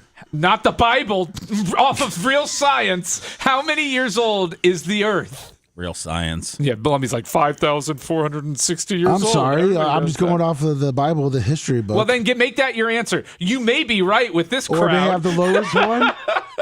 All right, ready? 3. Hold on, Lummy's not ready. I'm ready. 3, 2, 1, hold him up. What say you, Lummy? 4.5 billion. Seth? 6 million. 6 million, okay. Mine's 6,500. 6,500 years old? Yeah. I should take away a point for you. In fact, I'm going to. No, you can't. Come You can't do on. that. You guys would have had a hard time beating him. 4.543 billion years. Wow. Lummy, 4.543 billion. Lummy got it. Lummy got it. Almost on the nose. I'm going to give Lummy 2 points for that. See, that's not fair. Brian, you can't make Come on, up. Brian. Because Just to Bubba's make running me away with it. lose. Just No, not to make you lose, to make it interesting. building drama. He would still have to sweep the rest of the questions don't to make win. it worth Yeah, two. good Just luck. come on now. All right. You ready for this It just one? shows you how much. Bubba, pull the starters and put a backup in. How much? Okay, this next question. How much in total value in U.S. currency is in circulation currently? Oh, my gosh. How much total value of U.S. currency is currently in circulation? No. What does circulation mean? Like a bank has it? Out for use. Okay. Do we have our answers? Lummy has been staring blankly at my back this entire time. I have mine. All right. 3, 2, 1. Hold them up. Bubba, what say you? 150 trillion. Okay. 1 trillion. 1 trillion. I want 1 trillion too. All right. Well, Lummy and Seth both get the point since they tied. It was $2.36 trillion. Damn! Lummy and Seth both get it. Good job, Seth. Good job, Lummy. All right. Now, these next two Now, questions. hold on. Do they get a half or they both get a point? I'm not giving both a point. There was a dead tie. Oh, It was a dead tie. Dude, that's a hard question, man. That was a hard question. These are harder questions. I really should up the ante. You should. But I just to didn't make me announce that, lose. and I'm not going to be unfair. Actually, to that Bubba. should be half a point. I'm gonna go ahead and file a protest now. Well, So. the Dallas County Commission came back and said, "You lose." In fact, they removed me from the game. Yeah, you want to be Right. removed from the game? All right, here we go. All right. So this one is a tough one. You got to think really big numbers here. Do you guys know what comes after a trillion? A zillion? Quadrillion. Okay, You know what comes quadrillion. after a quadrillion? A quintillion. That's when China Then a owns us. septillion, then a sextillion. Oh, my So God. I'm just preparing you. How many grains of sand are approximated to be on planet Earth? Oh,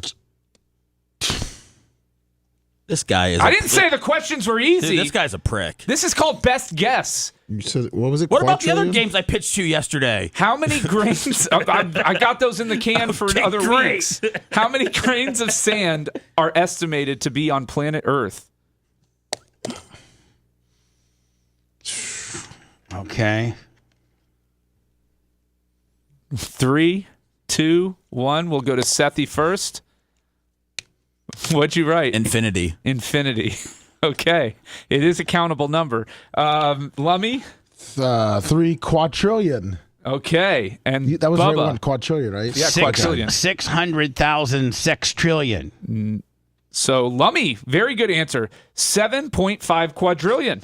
Lummy Is there gets the anything point. big? Well, what's bigger than quadrillion? Quadrillion, then it's quintillion. Okay. well, And then septillion and sextillion. We're not going to get into any octillion questions. I can tell you that right Is that now. counting the sand underwater or just on the beaches? Yeah, actually, good question. That includes the sand from the ocean floor. That's okay. Estimated. Interesting. Now, here's a little fact to go along with this to blow your mind. Astronomers and scientists estimate that in the entirety of the universe, there are more than 7.5 quadrillion stars in the entirety of the universe. Wrap your head around that one. You want to feel small? Do you think we have a grain of sand for every star in the sky? They're saying there are more stars in the sky than there are in the entirety of the universe than there are grains of sand on planet Earth. Wow. Think about that for a second. Let's think about the next question. All right. Well, I was trying to get us to the top of the hour with this game, but the last question. Since when did Twink care about time? Twink's a producer. Well, hold on. We're behind on time, so we need to go. I think we're behind. Last question, and this is for all the marbles, because Lummy's sitting at 3, Bubba's sitting at 4. Lummy's not sitting at 3. He's sitting at 2.5. He's sitting at 2.5. How just many? Be honest. Approximately how many gallons of water are on planet Earth? Dude, this guy turns on the nature. I Googled stuff in bed last night. I just said, what are interesting questions that I would want to know the answer to if I was high as a kite and laying in bed before the Bubba Show? So this is how many gallons of water on Earth? How many total gallons of water are on the entirety of planet Earth, including the oceans, lakes, rivers, streams, pools? Rain puddles. All right. 3, 2, 1. Everybody show your answers. We'll start with Seth. 800 billion. I think it's a little low. We'll go to Lovey. I didn't write down. I wanted to say 300, quadrillion or something, but I just wrote 300 million because I didn't write out the whole thing. You want 300 million. 300 I'm million. wrong. All right. Mine are 300 trillion. It's 352 quintillion gallons. That means I'm the closest. Of water. That means you are the closest. Yes. That means Bubba wins. Lummy, very smart man there, did not want to upset Bubba. He had 300 quintillion, and he changed his answer. No, he did not. Stop it. I want a quadrillion. He had quadrillion. And that would have won it for him. I lost, Brian. I don't got half a point. That would have just tied it. We would have had to go to a tiebreaker. By the way, can we just admit that Twink did not know the answers to those questions until he had to look them up? Oh, no, of course. I did not. Okay, No, thank you. I had no clue. While we're all feeling stupid here, I just wanted to put it out there that Twink didn't just pull these off the top of his head. That's why it's called Best Guess Game. It's not do you know. I have gone back and looked at some other testimony about this Dallas judge, Clay Jenkins. Yes. And now, oddly enough, the guy that Alex was talking about wasn't the African-American No, it's gentleman. a white guy. Right, wasn't the African-American gentleman is the one that shut it down. He maybe is the leader of the entire group there, but do you know the guy that said, okay, we have any more speakers? The white guy right next to the black guy? That's who he was talking about. Yeah. And this Dallas judge, Clay Jenkins, here's his picture right here. And this is what he looks like right here. And he's been known to dress in blackface and all kinds of type of deals. I thought Clay Jenkins sounded like a black man. Sure did, didn't it? I didn't want to be racial at all, but wasn't he the black KKK guy from the Dave Chappelle skit? When we return, Lummy, we'll do one more story. I have all of the Clay Jenkins stuff ready to go for when we have Alex on. But first of all, how about the Timpani and the clap for Bubba being the best guesser? Woo! Now, oddly enough, Brian, and 2 weeks in a row. 3 weeks in a row. Did I win the first week? Yeah, you won. Remember, you got all the potato chips. Oh, that's right. I've won every. You won 3 out of 4. You know, potato chips, the size of everything in the world, and the best guesses, and whatever we did last week. What did we do last week? Last week was AI or Kanye. Oh yeah. AI or Kanye. Sizes of stuff and potato chips. Boy, if you would have dropped this knowledge on Tim Pool, Bubba, he would have never let you leave that studio. You're listening to the Bubba the Love Sponge Show. If you want 24/7 on-demand Bubba and the crew, go to BubbaArmyHQ.com. The Bubba the Love Sponge Show will be back after this.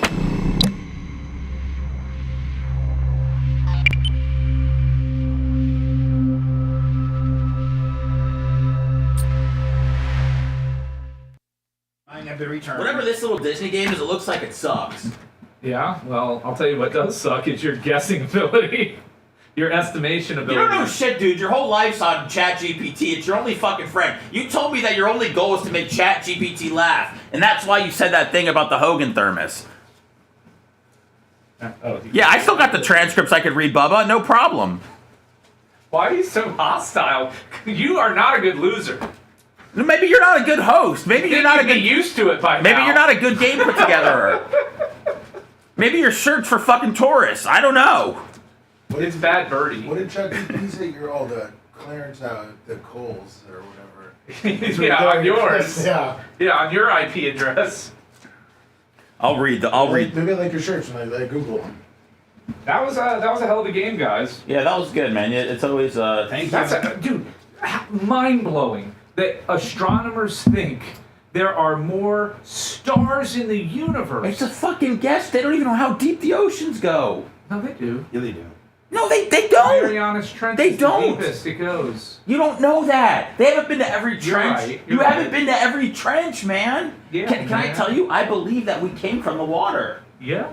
And I also Emerged think from the that water. That's possible. The Earth is also brand spanking new, about 5,000 years old. But we're not going to get into that. You know what I'm saying? I'm telling your mom what you answered. No, it's 5,758 years old or something, according to my calendar of Judaism.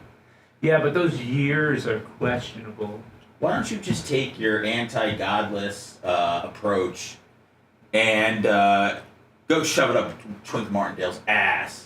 Ash is the number You say one. like Jim Rome. Ash is the number one locally syndicated YouTube Rumble simulcast game. I heard you do trivia night at the gay clubs. So what? Are you No, I'm just- anti-gay? No, I just heard that people have seen you there. Where do you think I got the name Twink Martindale? Well, I just didn't know if Twink I Martindale. didn't know if your family knew about that or not. They're fine with it. They said as long as it's not in the house. They said just keep that stuff out of the house. I actually used to host game show night at Diddy's house. That's where it really got started. Yeah.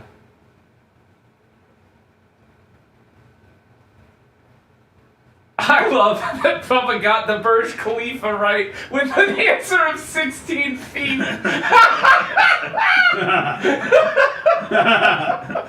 I didn't know what to find. That was a statue or something. It was a good guess if it was a statue, but even that, I would have gone with a more impressive statue, like the one that they have in China of that gigantic fucking emperor dude.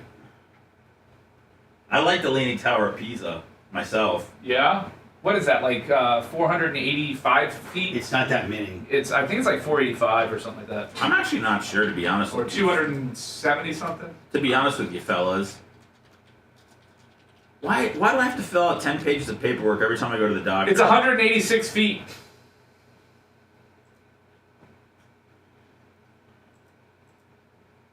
Say my name, say my name. When no one is around you. Leaning Tower of Pisa isn't that tall. No, it's 186 feet. Okay, but it leans, and if it was straight, it'd be taller. Not much.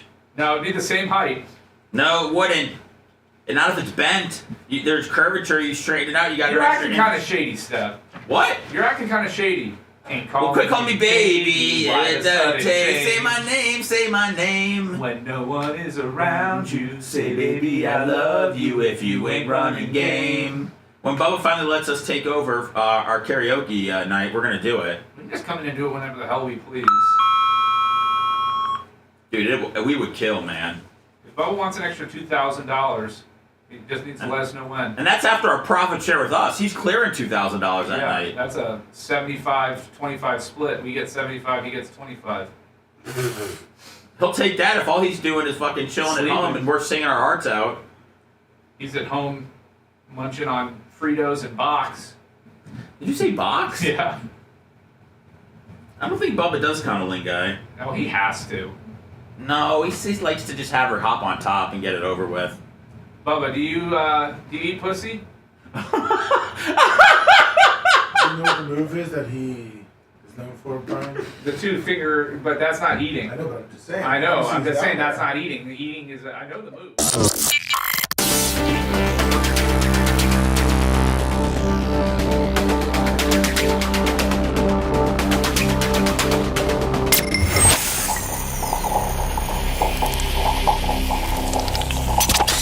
Broadcasting live from the Aquabeto studios. Aquabeto.com/Bubba. It's the Bubba the Love Sponge Show.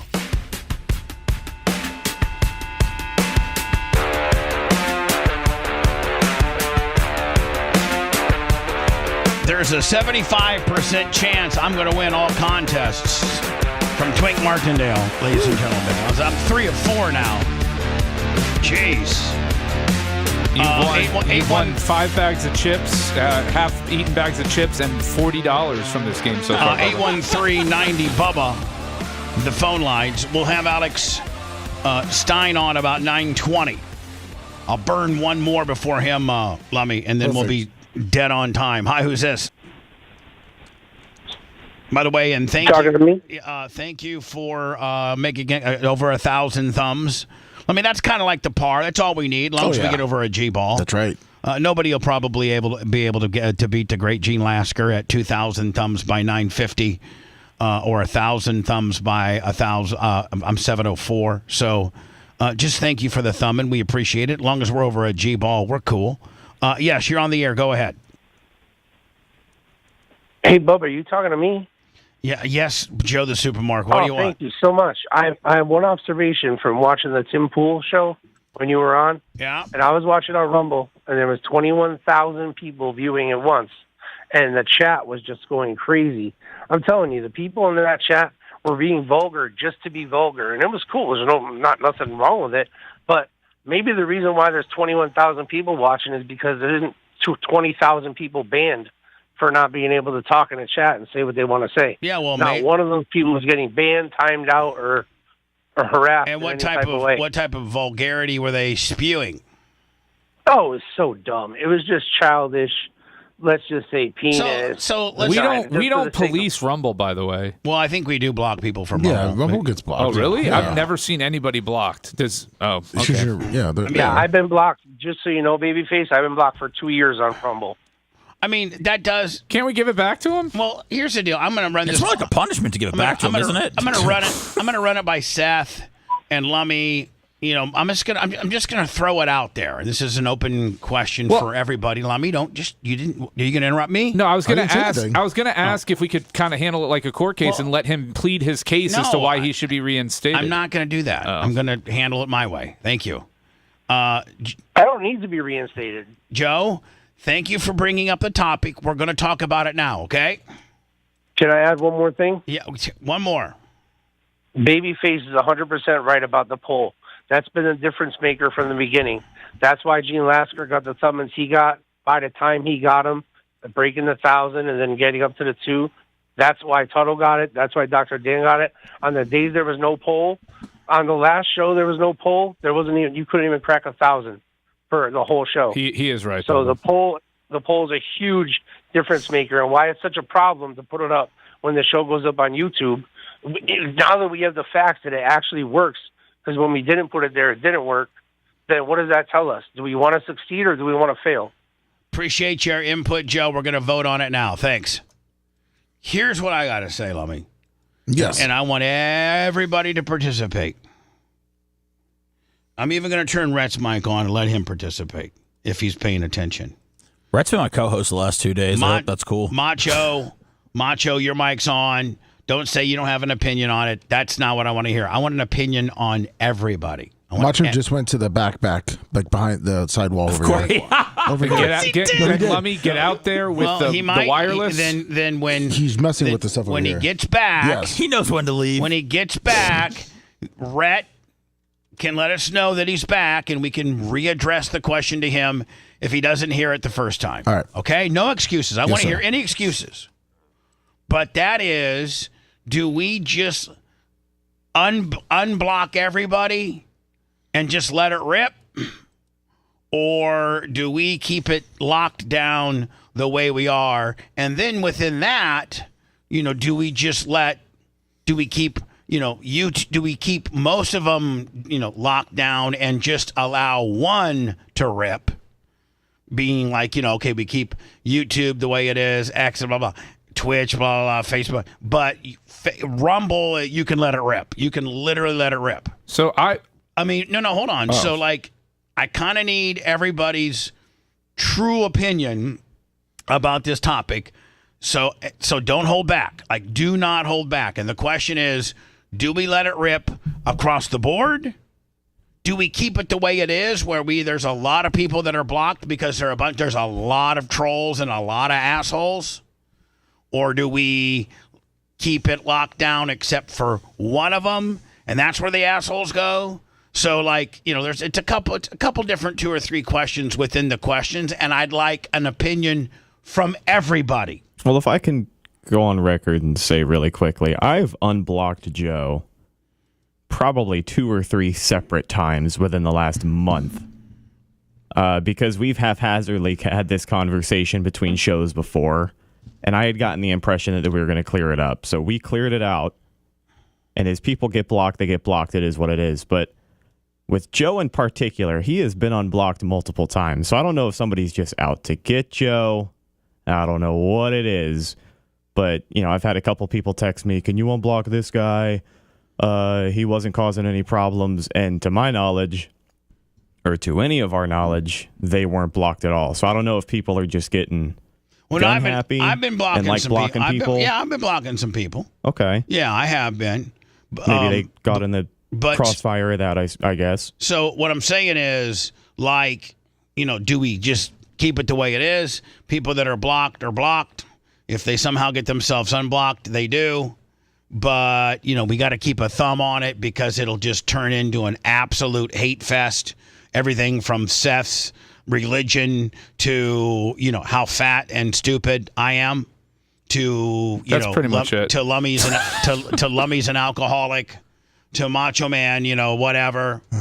Rat. Their wrath is just, they don't care. They'll make fun of everybody. Well, I got my vote. So. You want to hear it? No, I'm going to go through it. Oh, I thought we were there. So, Lummy, I'd first like your vote. I don't mind unblocking everyone. A lot of problems with the blocking. I wouldn't say across everywhere. I think we still need to moderate it, especially when people come in not talking crap, but they're trolls, not just for this show, but just on YouTube. They come and saying the N-words, the F-words, on all platforms, and for sponsors or anyone that comes in and tries out our chat, and then all there is can't you, within the blocking process, put down certain words that are unacceptable? I think you can do that. I think you can on Twitch. I'm not 100% sure on YouTube and Rumble, but I think with people coming in just to say that. How about this? How about we an addendum to my proposal would be we unblock everybody. Everybody starts with a clean slate. Now, if you start rolling up in here and making fun of Seth and making fun of me and saying the N-word and just trying to be a dick, now you're subjected to being blocked again. And I'm not saying cuss words. The F-word is a slur, and the N-word is a slur. And just using slur, not cuss words. You don't get banned for using cuss words. So what I'm saying, Lummy, is the proposal is, do we unblock everybody and it's a clean slate, and then people can control their own destiny? Yes. If they want to be cool, they can be cool. But it's, if we unblock everybody, it's not an open ticket that you'll never get blocked again. Because we have good moderators in there, and you start talking your nonsense. No, you're getting out of jail, but you're still on probation. There you go. Yeah, exactly. I couldn't say it any better. You're out of jail, but you got an ankle monitor. And, and if you're doing something you're not supposed to be doing, one of our moderator/probation officers will put you back in jail. And so do we do that unilaterally, Lummy? I think we do it unilaterally across all facets. Yeah, I think so. And then we just, Is that a better, instead of asking everybody's opinion, is that a better, I just kind of stated in that what we might do. Is everybody in agreement with that? Well, or I think, do people have other ideas? Because I'm open for other ideas. I have a slightly different idea. Just on the, with the words, I would also say do not, attacking family members that are on the show. Yeah, let me tell you something. No slurs, no anti-Semitic stuff, no attacking significant others and or children or clients. And this isn't free speech, guys. This is, this isn't the government regulating you. So please understand what free speech means. Yeah. This is Bubba's forum. This is no different than if Bubba had a nightclub and you were in that nightclub shouting and screaming out the N-word for no reason whatsoever. Or saying I was and Bubba fat. said, hey, don't want you in my nightclub. You're booted. Yeah. It's no different than that. This is so my nightclub. act like a human being. It's not that hard. I know for some of you it is, but it really shouldn't be. My vote would be to let Rumble be your cesspool and let YouTube be the professional place where people aren't needing to spout off BS. Here's why I kind of agree with you, and Seth, see if you agree with me, is the fact that like people could say some stuff on YouTube that could cause us collectively as a business some problems, whereas Rumble tends to let a lot of that go. And it wouldn't be we'll just block you if you say you we're going to block you. Whereas if you said that on YouTube, it could potentially be a problem even if we do block you. Well, I mean, that stuff gets blocked regardless. I don't think we have very many people a day that come in here and do that. I think it's truthfully, like, I know I'm not crazy. I think it was like 3 weeks to a month ago that we had done a little purge of the block list and we had cleared it up. So I want to say that anybody who's been blocked since then kind of deserved it. Either they were a bot or they were just being a dick. Because, we've talked with our moderators, Lummy. You remember this. It wasn't that long ago. We've had a conversation and just kind of cleaned the slate and said, all right, moving forward, if you get blocked, it's on you. All right, so we've determined that we're going to do that. We're going to clean the slate. Just do we clean it? Do we clean it on YouTube, Rumble, X, Twitch, and Facebook? Or do we just open it up on Rumble and we allow the others to stay in place? That's kind of what we need to work on. That's kind of what we need to agree upon now. I think a good 80 to 90% of the block list on Rumble are bots who would drop links in there every day. To be honest, I'd have to look and see if there's any real screen names. So in what's there, your answer? You want to go across the board? He's saying every platform, right? Not every person. Like, if you know it's a bot, you don't unblock it. He's just saying, do you want it across every platform, or do we just let everybody back into Rumble? Yeah, that's kind of what I'm saying. I don't. Yeah, every platform is fine. There you have it. I don't Seth, see why not. Seth, are you okay with that? I would open it up. I guess I'd open it up everywhere. Okay. I mean, if the future of the business is, in the hands of the people and not, in a corporate sponsor, then I think we need to go where, the most people are and where the most money's being made. And, that's how the conversation started. I don't think there's 20,000 people that have been blocked. I don't think, it'd be quite the Tim Pool audience if we just unblocked everybody. No. If you want to let those people go wild, I'll say that that's not going to be for the few people that do like interacting with us. I definitely would not be watching chat at all during the show. I don't. So there'd still be many ways that I could interact with people. I'm all over social, but through the chat would not be one of them anymore. All right, Lummy, being the executive producer, we're going to unblock everybody everywhere. All right. And then just tell the moderators, don't be overly sensitive. Let people get their stuff in a little bit. But we have some rules, and the rules are being: do not in any way, shape, or form have anything smart-ass in any way, or it's just jokes, cause I'm just kidding when it has to do with wives, girlfriends, and children and parents. Simply, our relation. My sister, my mom, Elise, Sammy, Phoebe, little Walker, obviously Ashley, There's Brian. no playing by the rules here, Bubba. It's just, they know. So, leave religion and our families out of it. That's really the really, really hard rules. If you want to call me a fat ass, I might block you if I see it, but you might get it through. I don't know. So, Lummy, it looks like. Do you guys know how to do all that? The unblocking? Yeah. All right. That does. Yeah. So maybe we start that process, and it'll be interesting to see what type of difference it will make. So as of now, 9/16 on Thursday, March 13th, we're going to go unilaterally across the board, and from Facebook to Twitch to X to Rumble to YouTube, we're going to unblock everybody. And if you want to act like a cool person and be supportive of the show, or at least just, maybe you don't even have to support the show. You just want to watch it so that you can hate it. Go take your hate somewhere else. You know where you can take your hate. There's a really nice place for hate. And it's not anything that we run. So take your hate over there and leave your hate off of our stuff. And Stein's in the waiting room. Oh, he is? Yeah. I'll do him next. Sounds good. All right. If you love that segment, then check out BubbaArmyHQ.com and do a deep dive on past shows. The Bubba the Love Sponge Show will be right back.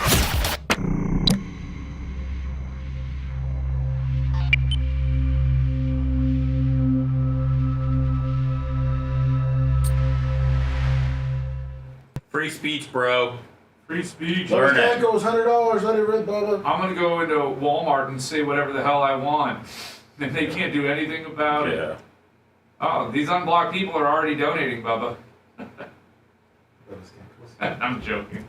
Bubba Kinkle's a cool one.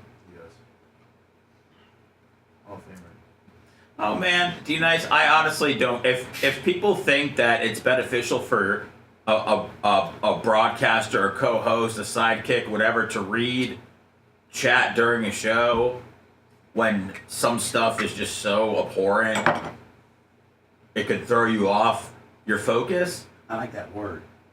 Yeah, I mean, I hosted the last 2 days without looking at chat. I felt great. Right. I'm back in here today. It's fucking bullshit. The show's the fucking worst shit ever, you know? Well, they could be right. But anyway, I mean. But it's just like, man, like I'm all over. There's no, people can get a hold of me, so.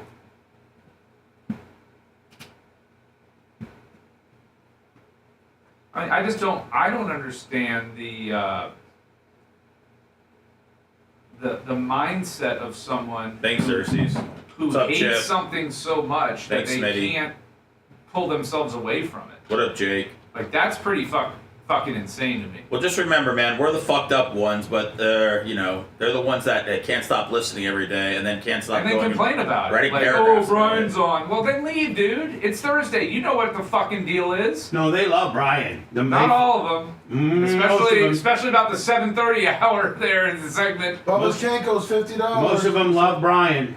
Thank you, Kanks. I appreciate it. Most of them love Brian. Well, Bubba ChatGPT Kanks. will tell you Bubba that. Kanks is my number one Substack supporter. ChatGPT. I would. Thank you. I got a list of things I want to buy for the channel. It's adding up. Thank you, Jason. Thank you, Xerxes. Look, I like y'all. I just don't understand. Thanks, Cleveland. You know. Are we going and unblocking them all? Oh, thank you, Tina. Thank you, Tina. I mean, yeah, we're not going to get a notification on it.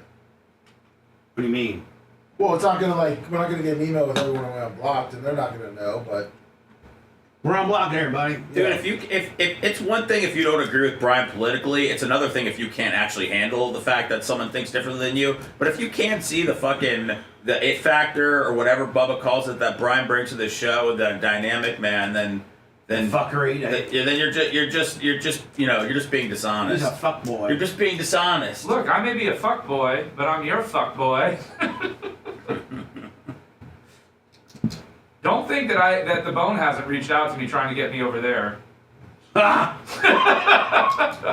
got a station in Ask the Dom said you're not near the ticket chasing motherfucker he is. Yeah. Dude, I finally went on my Facebook and started accepting people after like a year and a half, and the Dom was sitting there, so I friended him, and then I saw his first post pop up, and I was like, I can't do this, and I fucking sent him packing. 1 minute and 42 seconds, Alex. Thank you, Reaganomics. I appreciate it, Car, but Brian's on my shit list today for a couple of snide comments he had about the Bears, and I'll address those with him later. Oh, I was pro. Oh, wait, so hold on. Shove it up your pee-hole, loser! Shut up! You got a red cock when you go to the airport. I don't want to hear it from you right now. I wear loose shorts, what can I say? Okay, people are propping you up because I was propping It's not you because I shoved a BB in my penis when I was 10 and it got stuck in there. Yeah. So it says it's from drawstrings, too. Ah.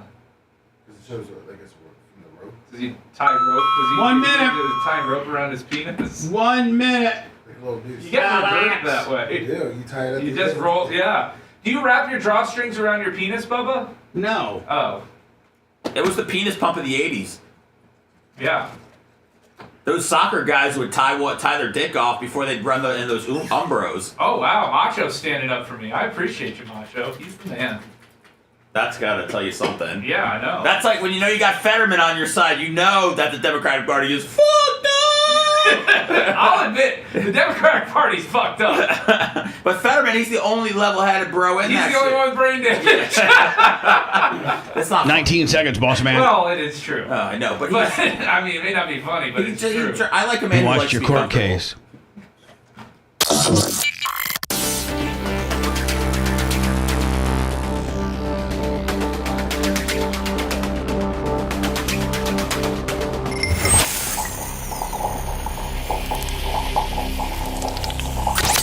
Broadcasting live from the Aquabito studios, aquabito.com/Bubba. It's the Bubba the Love Sponge Show. Live from Dallas, Texas, it's Alex Stein, Primetime 99. Chris, Tim Pool's driver, was telling me, Alex, that you're due in like in a week or two into the Tim Pool show. Hello? Hello? Stein? Under this verdict's throwing him for a Oh, loop. my goodness. Alex. Clay Jenkins, we don't support Alex. Stop trying to silence Stein. Alex. You're violating his First Amendment. Free speech. Alex, we're on the air. Say my name. Say my name. Alex. Why isn't he picking up? Alex. Yeah, we're definitely sending audio to him. Alex. Numbnuts. Hey, we're on the air. What's going on? We can't hear you. I can't hear. Oh, shoot. Yeah. Oh my gosh, I can't hear anything. Yeah, well, we can What hear the you. hell? We can hear you. Oh, he's freaking up. You know, Yeah, I know. He's He panicking. just lost his big federal case. He's had a rough You couple look days. horrible. You're a big fat loser. You look horrible. He looks great. What do you mean? He looked great in the courthouse with the hair. He can't hear us. He's baffled right now. He Yeah, doesn't know. He's sure. having technical issues. Come on, we're on the air. We're live. Where's What's going on? Paige? What the hell? Where's Paige? He's been waiting there for 7 minutes. We are live. Can you hear me? Yes. I don't know what's wrong with my Bluetooth headphones. It says they're connected, and the audio's up. I don't know why they're not going. I don't through know. It. I mean, I don't know why you didn't win in federal Listen, court. I'm having a bad day. You guys are coming on. Bubba, I know. he can't hear us. I know you're having a bad day. I feel sorry for you. I'm sorry. Now, babyface, I know you're familiar with losing a lot of lawsuits. Hold on. We've already been through it and said that you got screwed. I'm familiar with people looking as angry as you on the other side of the courtroom after I face them, but yeah. Can you hear us? But I want to talk to you guys. I want to talk to Babyface. I'm not even trying to troll right now. You lost. Hold on. You lost because of one word and their procedural guidelines. Which word are you talking about? Gosh, Brian, read it. You lost because of this the one. personal and impertinent comments. Hold on. Personal and impertinent. Personal and impertinent comments. Those two words got you. Yes, but this is the problem, because the jury was too stupid to realize that they even admitted that I was talking about a public arrest. Yes, this happened 40 years ago. But this is the other problem. We actually put on a pretty good case. The personal yada, yada, yada, like, they were able to create kind of a smoke screen, like they said. But this is the problem. And this is what it comes down to. And I'm not racist, because this is not, maybe I'm a misogynist. I had a jury of 7 women and one guy. Of course, they were 1 white woman, 5 African Americans, 1 Hispanic woman. But these women were so low IQ, they had no idea what was going on. And so I'm just saying they didn't understand the law. And then what killed me, though, Babyface, and you can tell me this, was the charge at the end, because even though that they had to come to the conclusion of whether they violated my First Amendment right and whether they're allowed to do that in a limited public forum, but then they start reading about how qualified immunity. So that's screwed up. I mean, and they talked about qualified immunity to try to explain to these people that I have to prove that they purposely broke the law, not accidentally break the law. These people are like, oh, I had no chance. If I was in Idaho with an all-white jury, I win that case. But I had no chance. Yeah, but the language that they have with regards to what public. But Bubba, that's a rule. Bubba. If they have a rule that no women can speak, but the Constitution guarantees my First Amendment right, that would supersede. A woman could go there and say, well, the Constitution guarantees that I can But when speak they in have this a fight. rule that says personable. I mean, Brian, you take it over from here. Well, the question, I mean, if you're challenging the constitutionality of Dallas County Code, that's one thing. But if you're saying that you were wrongly removed under their own rules, that's a whole nother. And so if you're challenging the constitutionality of the code, then that's a separate That's a separate issue. That's what you should have done first. Got that thrown out. Well, what we tried to do is they actually had a procedure violation. They threw that out. Just the fact that Judge Fitzwater let this get to the federal level is good, and we're going to file an appeal. Hopefully, I mean, we'll just see what happens. What's going to be the basis for the appeal? What's the violation? Well, we're just going to file the right to do an appeal, and then we come up with with our argument. Okay, but you don't have one like a smoking gun appeal issue that like in your back pocket. Well, kind of, but I'm not going to release that because some stuff came out in the court case about a police report, and I'm working on some information about that police report and interviewing some of the people that said, because this is the problem is that I was aware. I don't want to give too much inside baseball because I guarantee the Dallas County is watching this. They pulled up one of my old podcasts from a week ago, me saying I've spent thousands of dollars and how this is going to cost me. And I said in the podcast, and I didn't think it was going to cost me, but it did cost me. I said, gosh, I hope I don't get a jury that is institutionalized of a bunch of Democrats. And they played that in court of me saying that on a live stream. Now, Brian, how would that have been? I don't know. How did they get that in? My real question is, I don't know.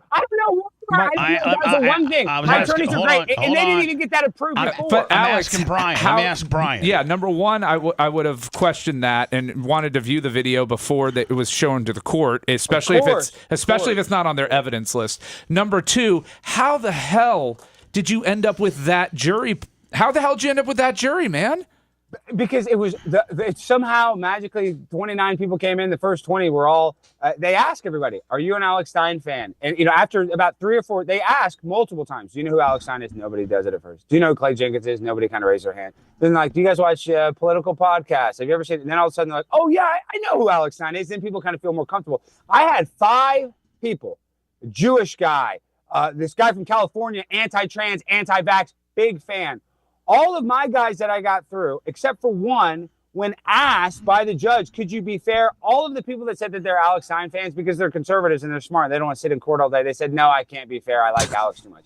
But of course, every unemployed African-American, 250 pounds with fake hair, they were like, oh yeah, I'm a fan of Clay Jenkins, but I can be fair. And I can only strike so many people. And Clay Jenkins, this is the thing, Clay Jenkins is the county judge. That's the mayor of the county. That's above the mayor. So these people, he's a well-known figure. And John Wiley Price, a politician in 40 years. How many peremptory challenges did you guys have? 3. We got 3. That's it?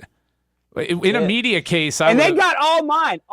They were able to get all except for one. Well, your guys cost you. Your guys failed you because they said I'm not gonna be fair. They should have if they had just said yes, I can be fair, then they stay on. They should have said I don't know who Alex Stein is. No, they shouldn't have lied. All they had to do was say that they could be fair and impartial. See, multiple people for mine, they said I'm fans. They said I like Alex, I don't like Clay Jenkins. But babyface, this is the problem too when it came to the jury selection. Is, they asked about the vaccine, this and that, but you could tell there's some jurors that want to be on the jury. So they're willing to say anything to try to get on. It's almost like they're trying to get casted on a reality show. That's kind of the impression that I got. I'm like, oh my God, this person wants to be on the jury. And you need to immediately, like blew my mind. That's a person you got to get off, though. Right. Like, that's the person when you got to see that they're too eager. The eager juror is the worst juror. Of course. And I'm telling you, there was 10 unemployed. You looked at their job. Anybody that had a job, of course, those are all the conservative people. One guy was a teacher, at Frisco High School. He was a fan. He wants to see that. He didn't want to sit in a jury all day. My point is, I just couldn't believe that. I'm all of a sudden, I'm like, wait, this bitch is lying. She wants to be on the jury. What is this? Well, how can a person be so psychotic? And then I'm like, oh yeah, she's a nail tech, doesn't have a job, would rather just sit here, and just have the free lunch. Nail tech is a job, man.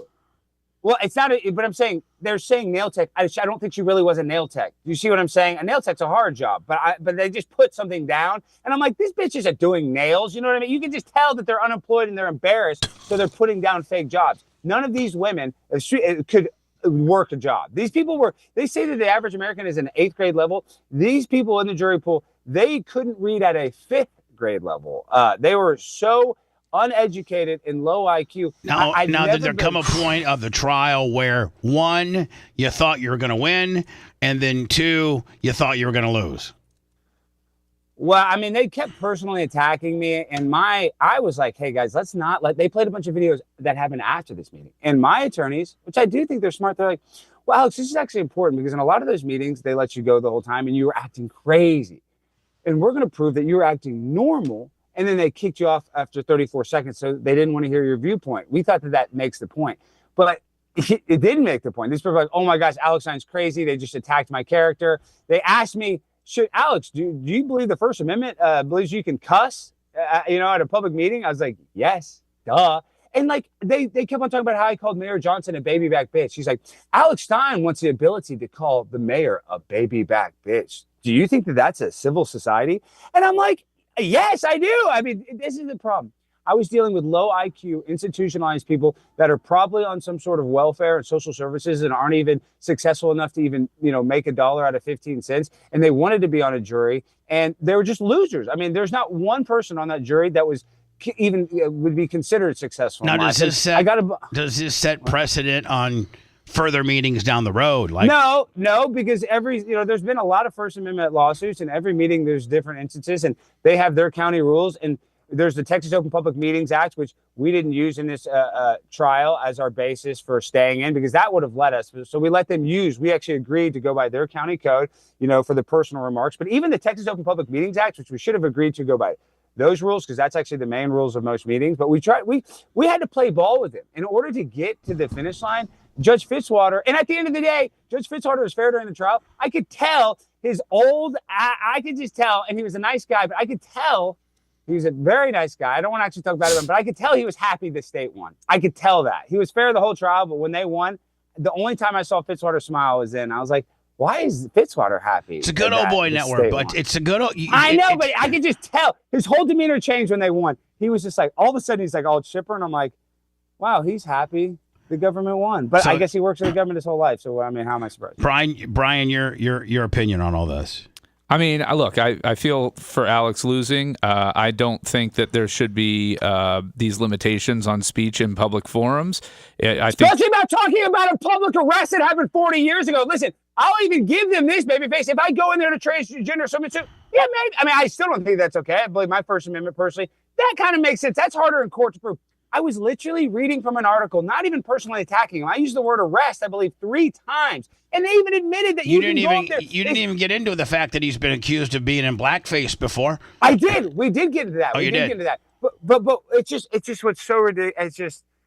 It's a very frustrating thing. And yes, I went to that meeting and I talked about a public arrest. And they even said that you could do that, but the jury couldn't comprehend that. I'm 2-0. I'm 2-0. I'm 2-0 with First Amendment, so I can't.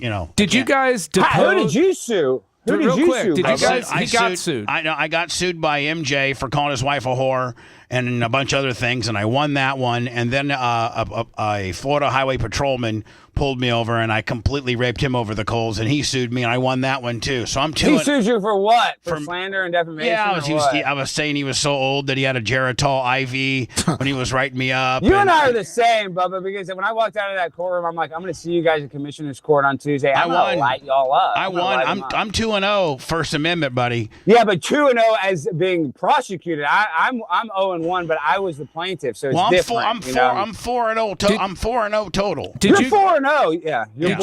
Did you guys depose the commissioners? No, we didn't do any depositions before. Just why?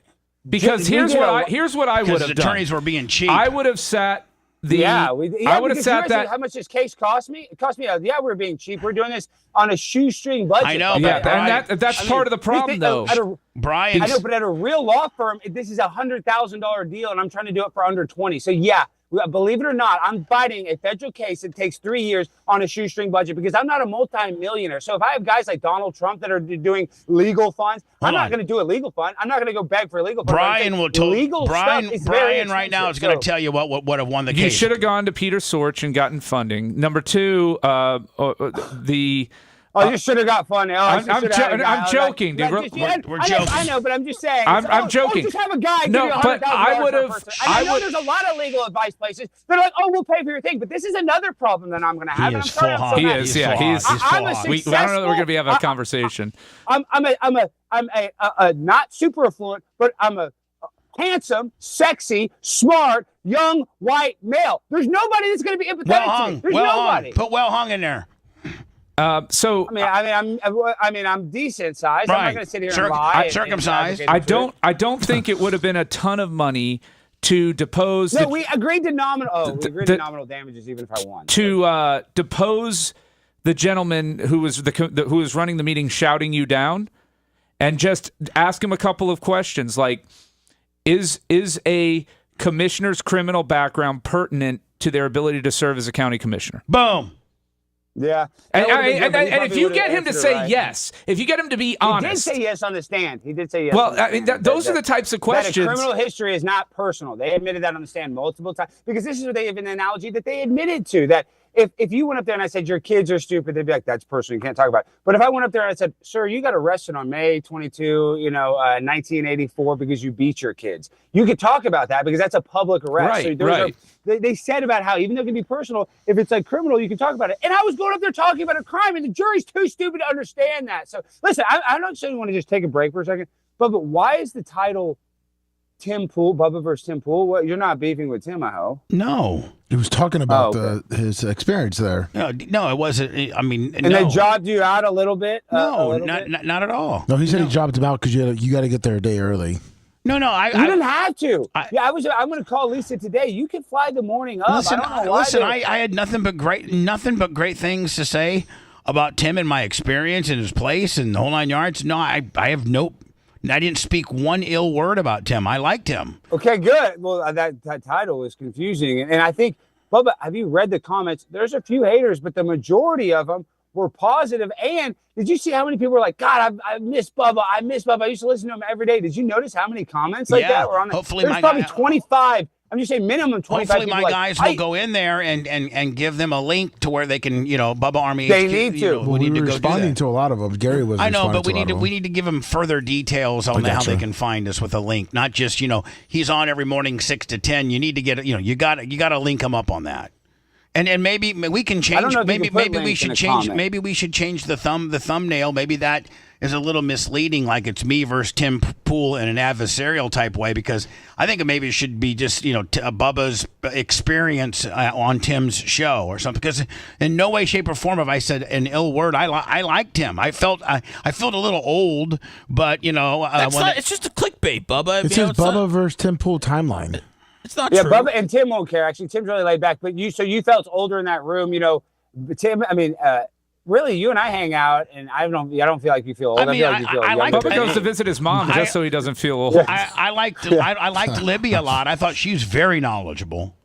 And she runs a post millennial. You need to be friends with her. And she's helped me out a lot. And I liked Phil, his sidekick dude that's in a heavy metal. Phil's band. a nice guy. Loved him. Loved Tim for the the limited amount. I feel as if Tim's hard to get to know. Like Tim, he's hard. That's why him and I are friends. But you know how I got to know him. Tim is impossible to get to know. He has magic cards. If you really just try to talk to Tim, he's impossible to talk to. But Tim is half Asian, and the Asians are the smartest and they're the best. They're even better than whites. I would literally I think that they're smarter, and I mean this with all due respect. Oh, I mean he's so smart. He's on a different level of smart. But they have one of the biggest weaknesses, Bubba.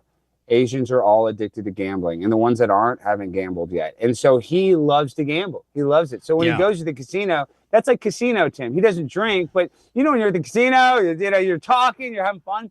So it's he lets his guard down, and Tim is actually really laid back. That's why next time we're going to do this, we're going to plan it. I was going to call Lisa. We need to go in like 2 or 3 months, and we need to go together because I'm going next Friday with another host of The Blaze, Sarah Gonzalez.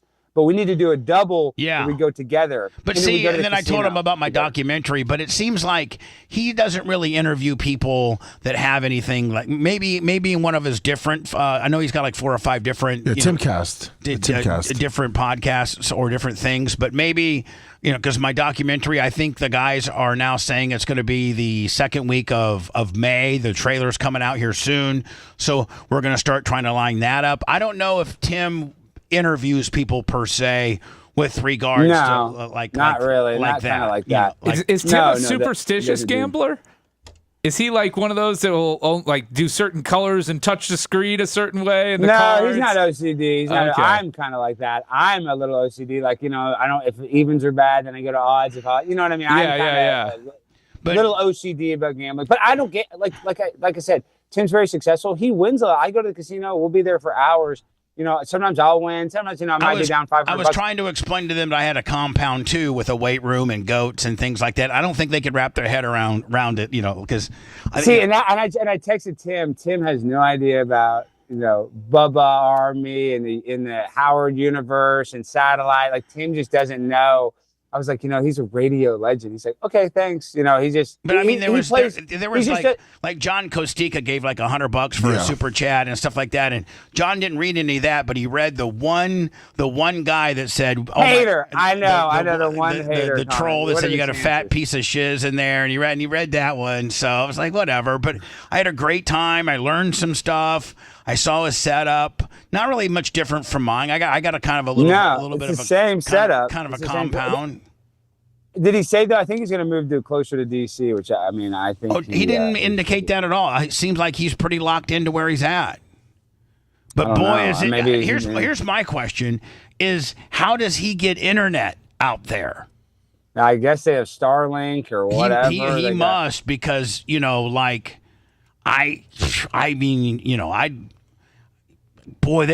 is way out in the sticks, is he not?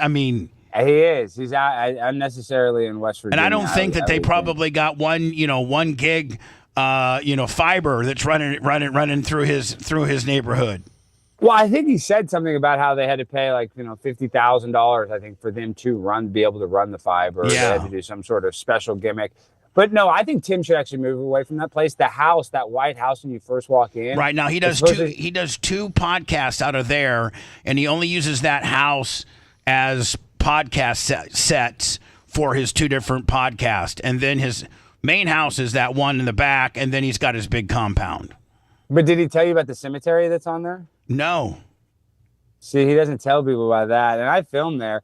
That place is an old place, and there's in the back of it, there's about 10 headstones of people that I guess lived there before that died. There's a cemetery on there that are, I guess it's legal to be there. I don't know, but there's dead bodies that are a cemetery, like a family cemetery on that from a previous family on that maybe land. The previous people that lived there. I guess it's a lot of land. He's got a ton of security. It's a lot of land. So does he not? Is he freaked out? But it's not even that far from his house, Bubba. It's not. Is he freaked out from the cemetery? Is he freaked out over that? No, I think he acts like he likes it. But I'm just telling you, I went and walked by that cemetery and I filmed around it. And I'm not even saying that cemetery is bad. And I don't even if the spirits, if they're in here, if spirits exist or something. I'm not anti-spirit or whatever. I'm just saying. The vibrational energy is a little different. I don't know how to think I think he's locked into that place. He's really got it set the way he wants with the skate park and his green room. And I think he's so locked in on that place. I don't think he's going anywhere. Well, I just know that he wants to make it more accessible to guests, though. I know that is important. So I've had serious talks, and he has said this. Or maybe he won't move, but he would have a studio closer to DC, so he can interview more politicians. Because that was kind of the biggest complaint too on the show. Is that you were just sitting here talking about politics, and meanwhile he could get a Dan Crenshaw in there. He could get an AOC. He gets a lot of those big politicians. He could get an Annaluna Polina. He could get any. Because he's got 2.4 million subscribers on YouTube on the Timcast. And those did y'all break 50,000? What was the high mark on YouTube, Lummy? What did it get to? 48? It was 40. I think it was 48, 47. It was right around there. Good. 47,000 live viewers on a YouTube stream. That's pretty strong. Right. So, and we've unblocked all of the bad people on our YouTube, hoping that we'll get some type of grease from the deal, but we don't know. It takes a little while. See, that's the other thing is he's a tough nut to crack. The first time I went on there, you're kind of like, nobody knows you, but you kind of have to ingratiate yourself with, we need to go back on in a couple months though, Bubba. I know you need to just trek it up there. And then we could go. No, I'll go. But we could stay in adjoining hotel rooms. That way we could go down to because the casino's not too far from the hotel, but it's too far to walk. I know, but they have the shuttle. They have a free shuttle at that hotel. Oh yeah, I just laid in bed and watched movies all day. Bubba made it sound like he was a prisoner in there, and the reality is he didn't want to move. Yeah, true. He went down for the free breakfast and then went back to sleep. Well, I don't even want to say this, but I'm in such a dark place right now because I'm so upset. Though you're in dark. I'm in a dark place, but I can't imagine how dark that hotel maid came in when all those sheets stuck together. I just can't imagine You how don't much understand how I am a neat freak when it comes to leaving my stuff. No, you okay. probably. I'm not like you. I'm not like you. Well, You're a bad guest. I am a mess. I am a guest. I am in an West absolute, Virginia, completely listen to opposite this. of that. This is why I say that. In West Virginia, this is in the other hotel. They used to use the other hotel in the older studio, and it was even more jobbed out than that hotel that you're in. Even though it's not that bad, but this one was a travel lodge. But it was actually a highly rated travel lodge. But so it's clean. It's the first hotel, motel, whatever you want to call it, that I walked in, and it has and I have a picture of this. I need to send it to you. It has a black washcloth. I'm like, what's a black washcloth? And it says, don't flush tissues and don't use white towels if you're, I forget the language they use. If you're, servicing yourself, please use this. No way. I swear to God. It was, I'm like, are you serious? I got a picture. I'll find it. A black, like instead of, they have white washcloths, but there'd be one single black washcloth, and it said, no, I mean, he stepped up to the big time. It's Holiday Inn Express. That place was nice as hell. I was fine. And the free breakfast. Did you like the I went down there. I went down there, gourded on the breakfast, and then went back to sleep. Yeah, I know. It's not bad, but we need to go together, and you need to be more shot out of a cannon. You were so respectful on that show, and that was my only other complaint. You were too nice. You need to go in there, and I was hoping you were going to drop some. Well, I don't know. I didn't want to. He was nervous, man. I was nervous, and I was out of my element. What? You're nervous? And actually, last night I was just watching something, and I apologize for me being like this morning. I'm extra. I feel also like a diva because everybody was in that courtroom because of me. But real quick, back to you, Bubba. I'm watching Howard and an old clip of Hogan going on there. He's wearing the Bubba Army shirt. And then I hear Robin do a throwaway comment. Did Linda Hogan go to your wedding too? Yeah. Yeah. That's insane. Linda, Brooke, Nick. They brought you a big bowl, didn't they? Yeah, and that was a gift. Like a $6,000 Tiffany bowl that I returned, by the way, for the money. Good. Yeah. Tiffany bowl. Yeah. But was that not awkward for? How about Anthony Cumia getting one shot? 8 to 10 on a Sunday, and now Big Red Apple Media is syndicating him across America. Isn't that great? I know Anthony's dominating. But I'm telling you, he's going to be successful because Anthony is such a talented broadcaster. I know. And I know.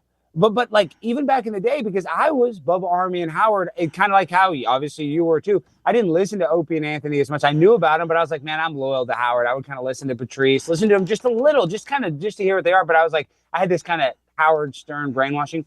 Howard is a talented broadcaster, but Anthony can do impressions. I would say Anthony is Howard Stern if Howard Stern was really the middle America, well, he got himself unbanned from terrestrial radio, and now they're going to roll him out syndication wise. Impressions. And I actually had him on the air the Friday before his Sunday and promoted the fact that he's on 77 WABC and how people can get the app and stuff. And I actually texted him when the press release came out yesterday, congratulating him. That's a person, a radio person that was blackballed that just needed one chance, just one chance.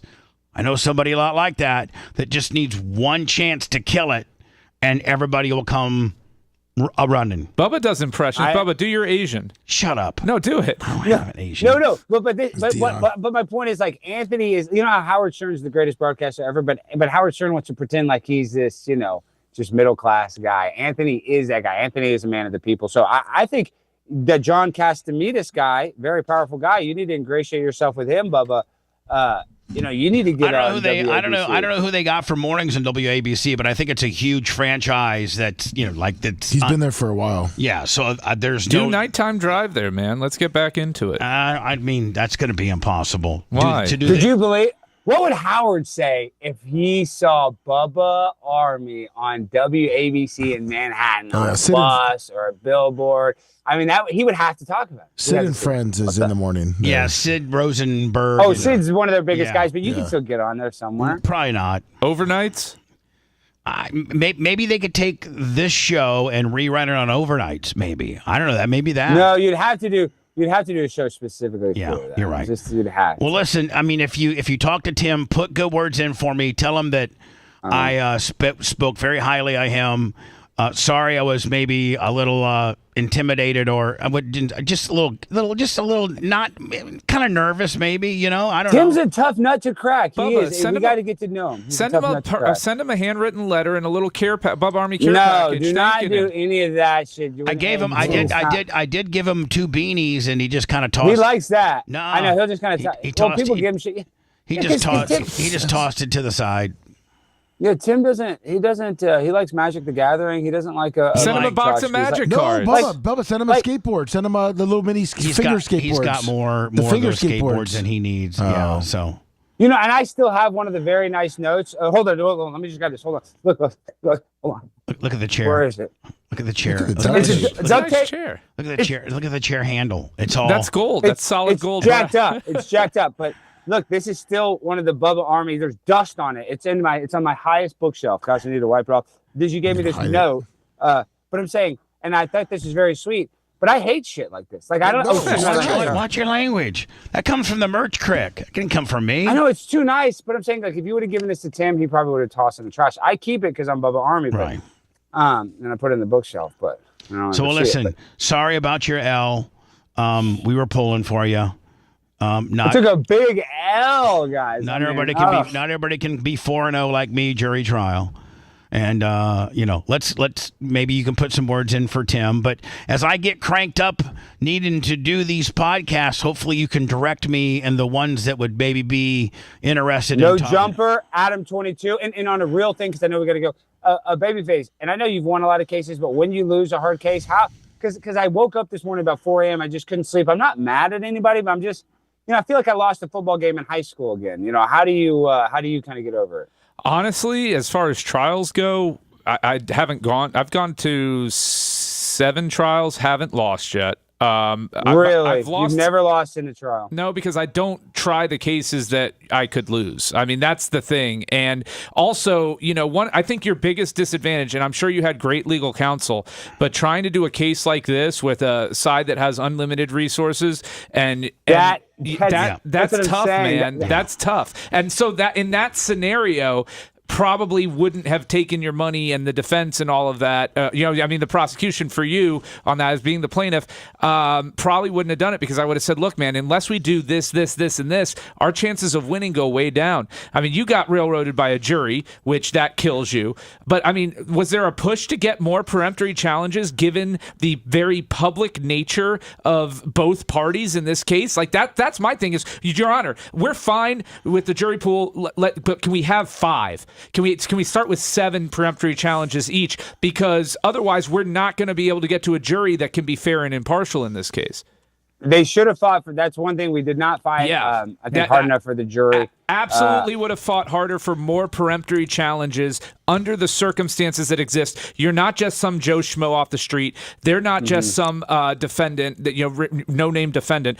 Everybody knows these parties, and it's important to have those extra challenges in order to get a fair and impartial jury. You got railroaded. So anyway, listen. And real quick, though, I want to go to Babyface. John Gross, my attorneys, gave me a great deal that basically, I'm just saying, I did come out. I did lose thousands of dollars. I definitely took a financial hit. Luckily, I booked 2 Turning Point gigs next month and basically kind of pay for all the money that I spent. But I got a very good deal. And that's why we were doing on a shoestring budget. And yes, that's why we didn't get into depositions. We did that in other places where we settled. And it just, it gets very expensive when you're going against a legal team that has unlimited resources. You nailed it. No, it's tough to fight. It's tough to fight City Hall. It's tough to fight City Hall. Yep, and you literally did. Well, good for you for trying, and you'll get them next time. Love kid. you, buddy. See ya. Bye-bye. If you want 24/7 on-demand Bubba and the crew, go to BubbaArmyHQ.com. Right now. The Bubba the Love Sponge Show will be back after this.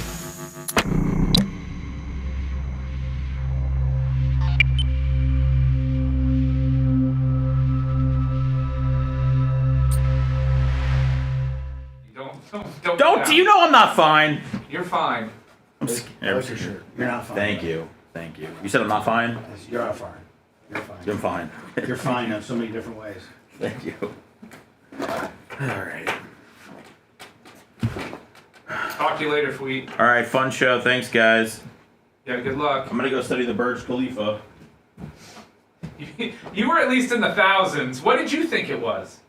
What is the Burj Khalifa? Yeah. I just thought it was a structure. Oh, okay. What is it? You thought it was a structure that was over a mile in the sky? A mile and a. I figured if you were asking about it would be It's tall. it's a hotel and office building in Dubai. Yeah. It's where Tom Cruise filmed the Mission Impossible scene where he's on top of the building and everything. I've never seen any of the franchise. Oh. But is it because of his Scientology views? No, I love Scientology. I'm just tied up right now with. I mean, the franchise has been out for a while. Okay, well I've got some. I didn't say you needed to watch it this week. I've been suing Tampa for the last 15 years. Okay, verdict's in today. See you guys. Thank you.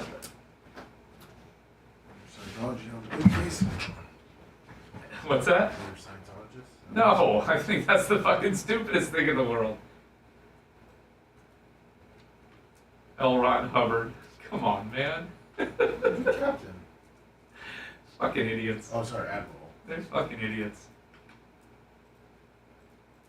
Now, granted, the only difference between them and a lot of the other stories is their story is newer, just like the Mormons. You know, if their story had taken place 10,000 years ago, more people, I think, would be inclined to believe it. Xenu? The alien god Xenu? Yeah, I think that's a story that could play. There's like 20 Scientologists left. That's it.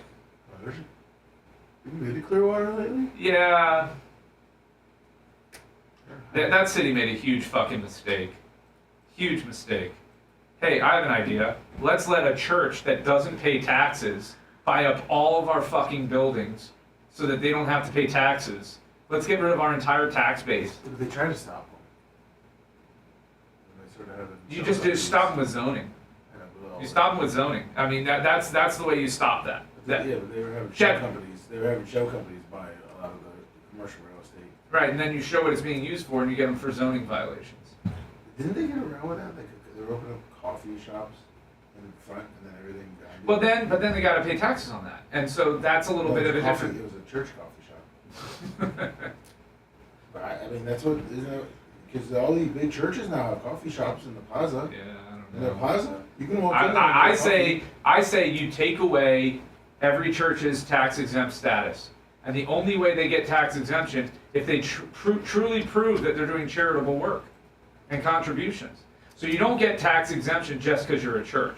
You get tax exemption because you're doing charitable works that make you a church. Yeah, but that's not the way we're fucking set up. We're set up that, no, it's automatically you're not taxed. And that's a fucked up bullshit system, man. Fathers.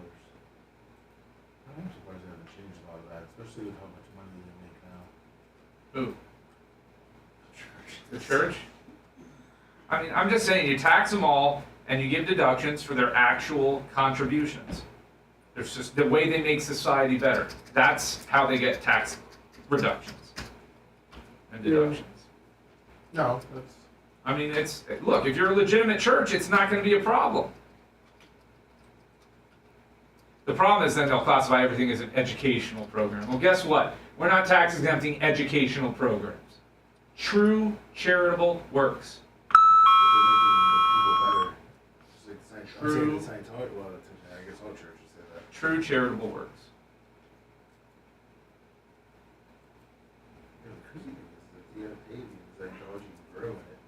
Yeah, I know. How they still get away with it?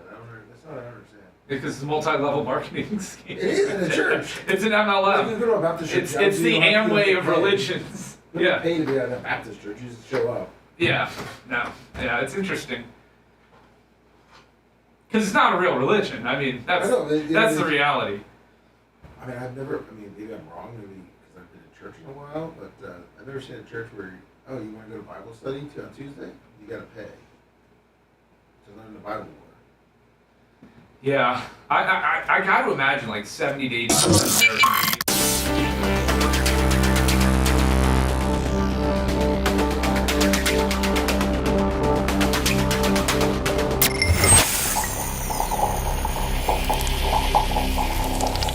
Broadcasting live from the Aquabito Studios. Aquabito.com/Bubba. It's the Bubba the Love Sponge Show. The Johnny Castica, Valparaiso, Indiana. Not too far from my friend Andrea Lay. Mesner. I think that's her name. Bubba's Cankles, $50. Thank you, Johnny K. And also, let me see here. I got Felix Barajas. That's 25. Johnny K. on. And Suffering in Silence. Jeff Patterson listening to the show. Tomorrow, Friday? Yeah, Gene Lasker. That's right, Gene Lasker. Babyface, appreciate you. Thank you, Bubba. Glad to be back. Glad to have you back. Thank you. Lummy. Thank you, sir. See you tomorrow. Thanks for letting me finish. You've been listening to the Bubba the Love Sponge Show, starring me, Bubba the Love Sponge, co-host and show historian, Lummit. It's Seth, co-host and president of podcasting. It's Brian Matroni, king of counter programming. Rhett, the filthy ginger video editor. Yeah, back here wiring up. It's Mini Macho. The BRN agent, Thomas Buttoned Up Bean. Co-host, Dr. Dan Diaco, Esquire of Council. Co-host, J. Diaco, Esquire, the Spitting Cobra of Council. Now, time for the legal disclaimer. Exactly. The Bubba the Love Sponge Show is intended solely for the enjoyment of our listening audience. Any rebroadcast, retransmission, or other use of this show without express written consent of the Bubba Radio Network is prohibited. We must dissuade him of this delusion. Until next time, always remember. I'll repeat hello.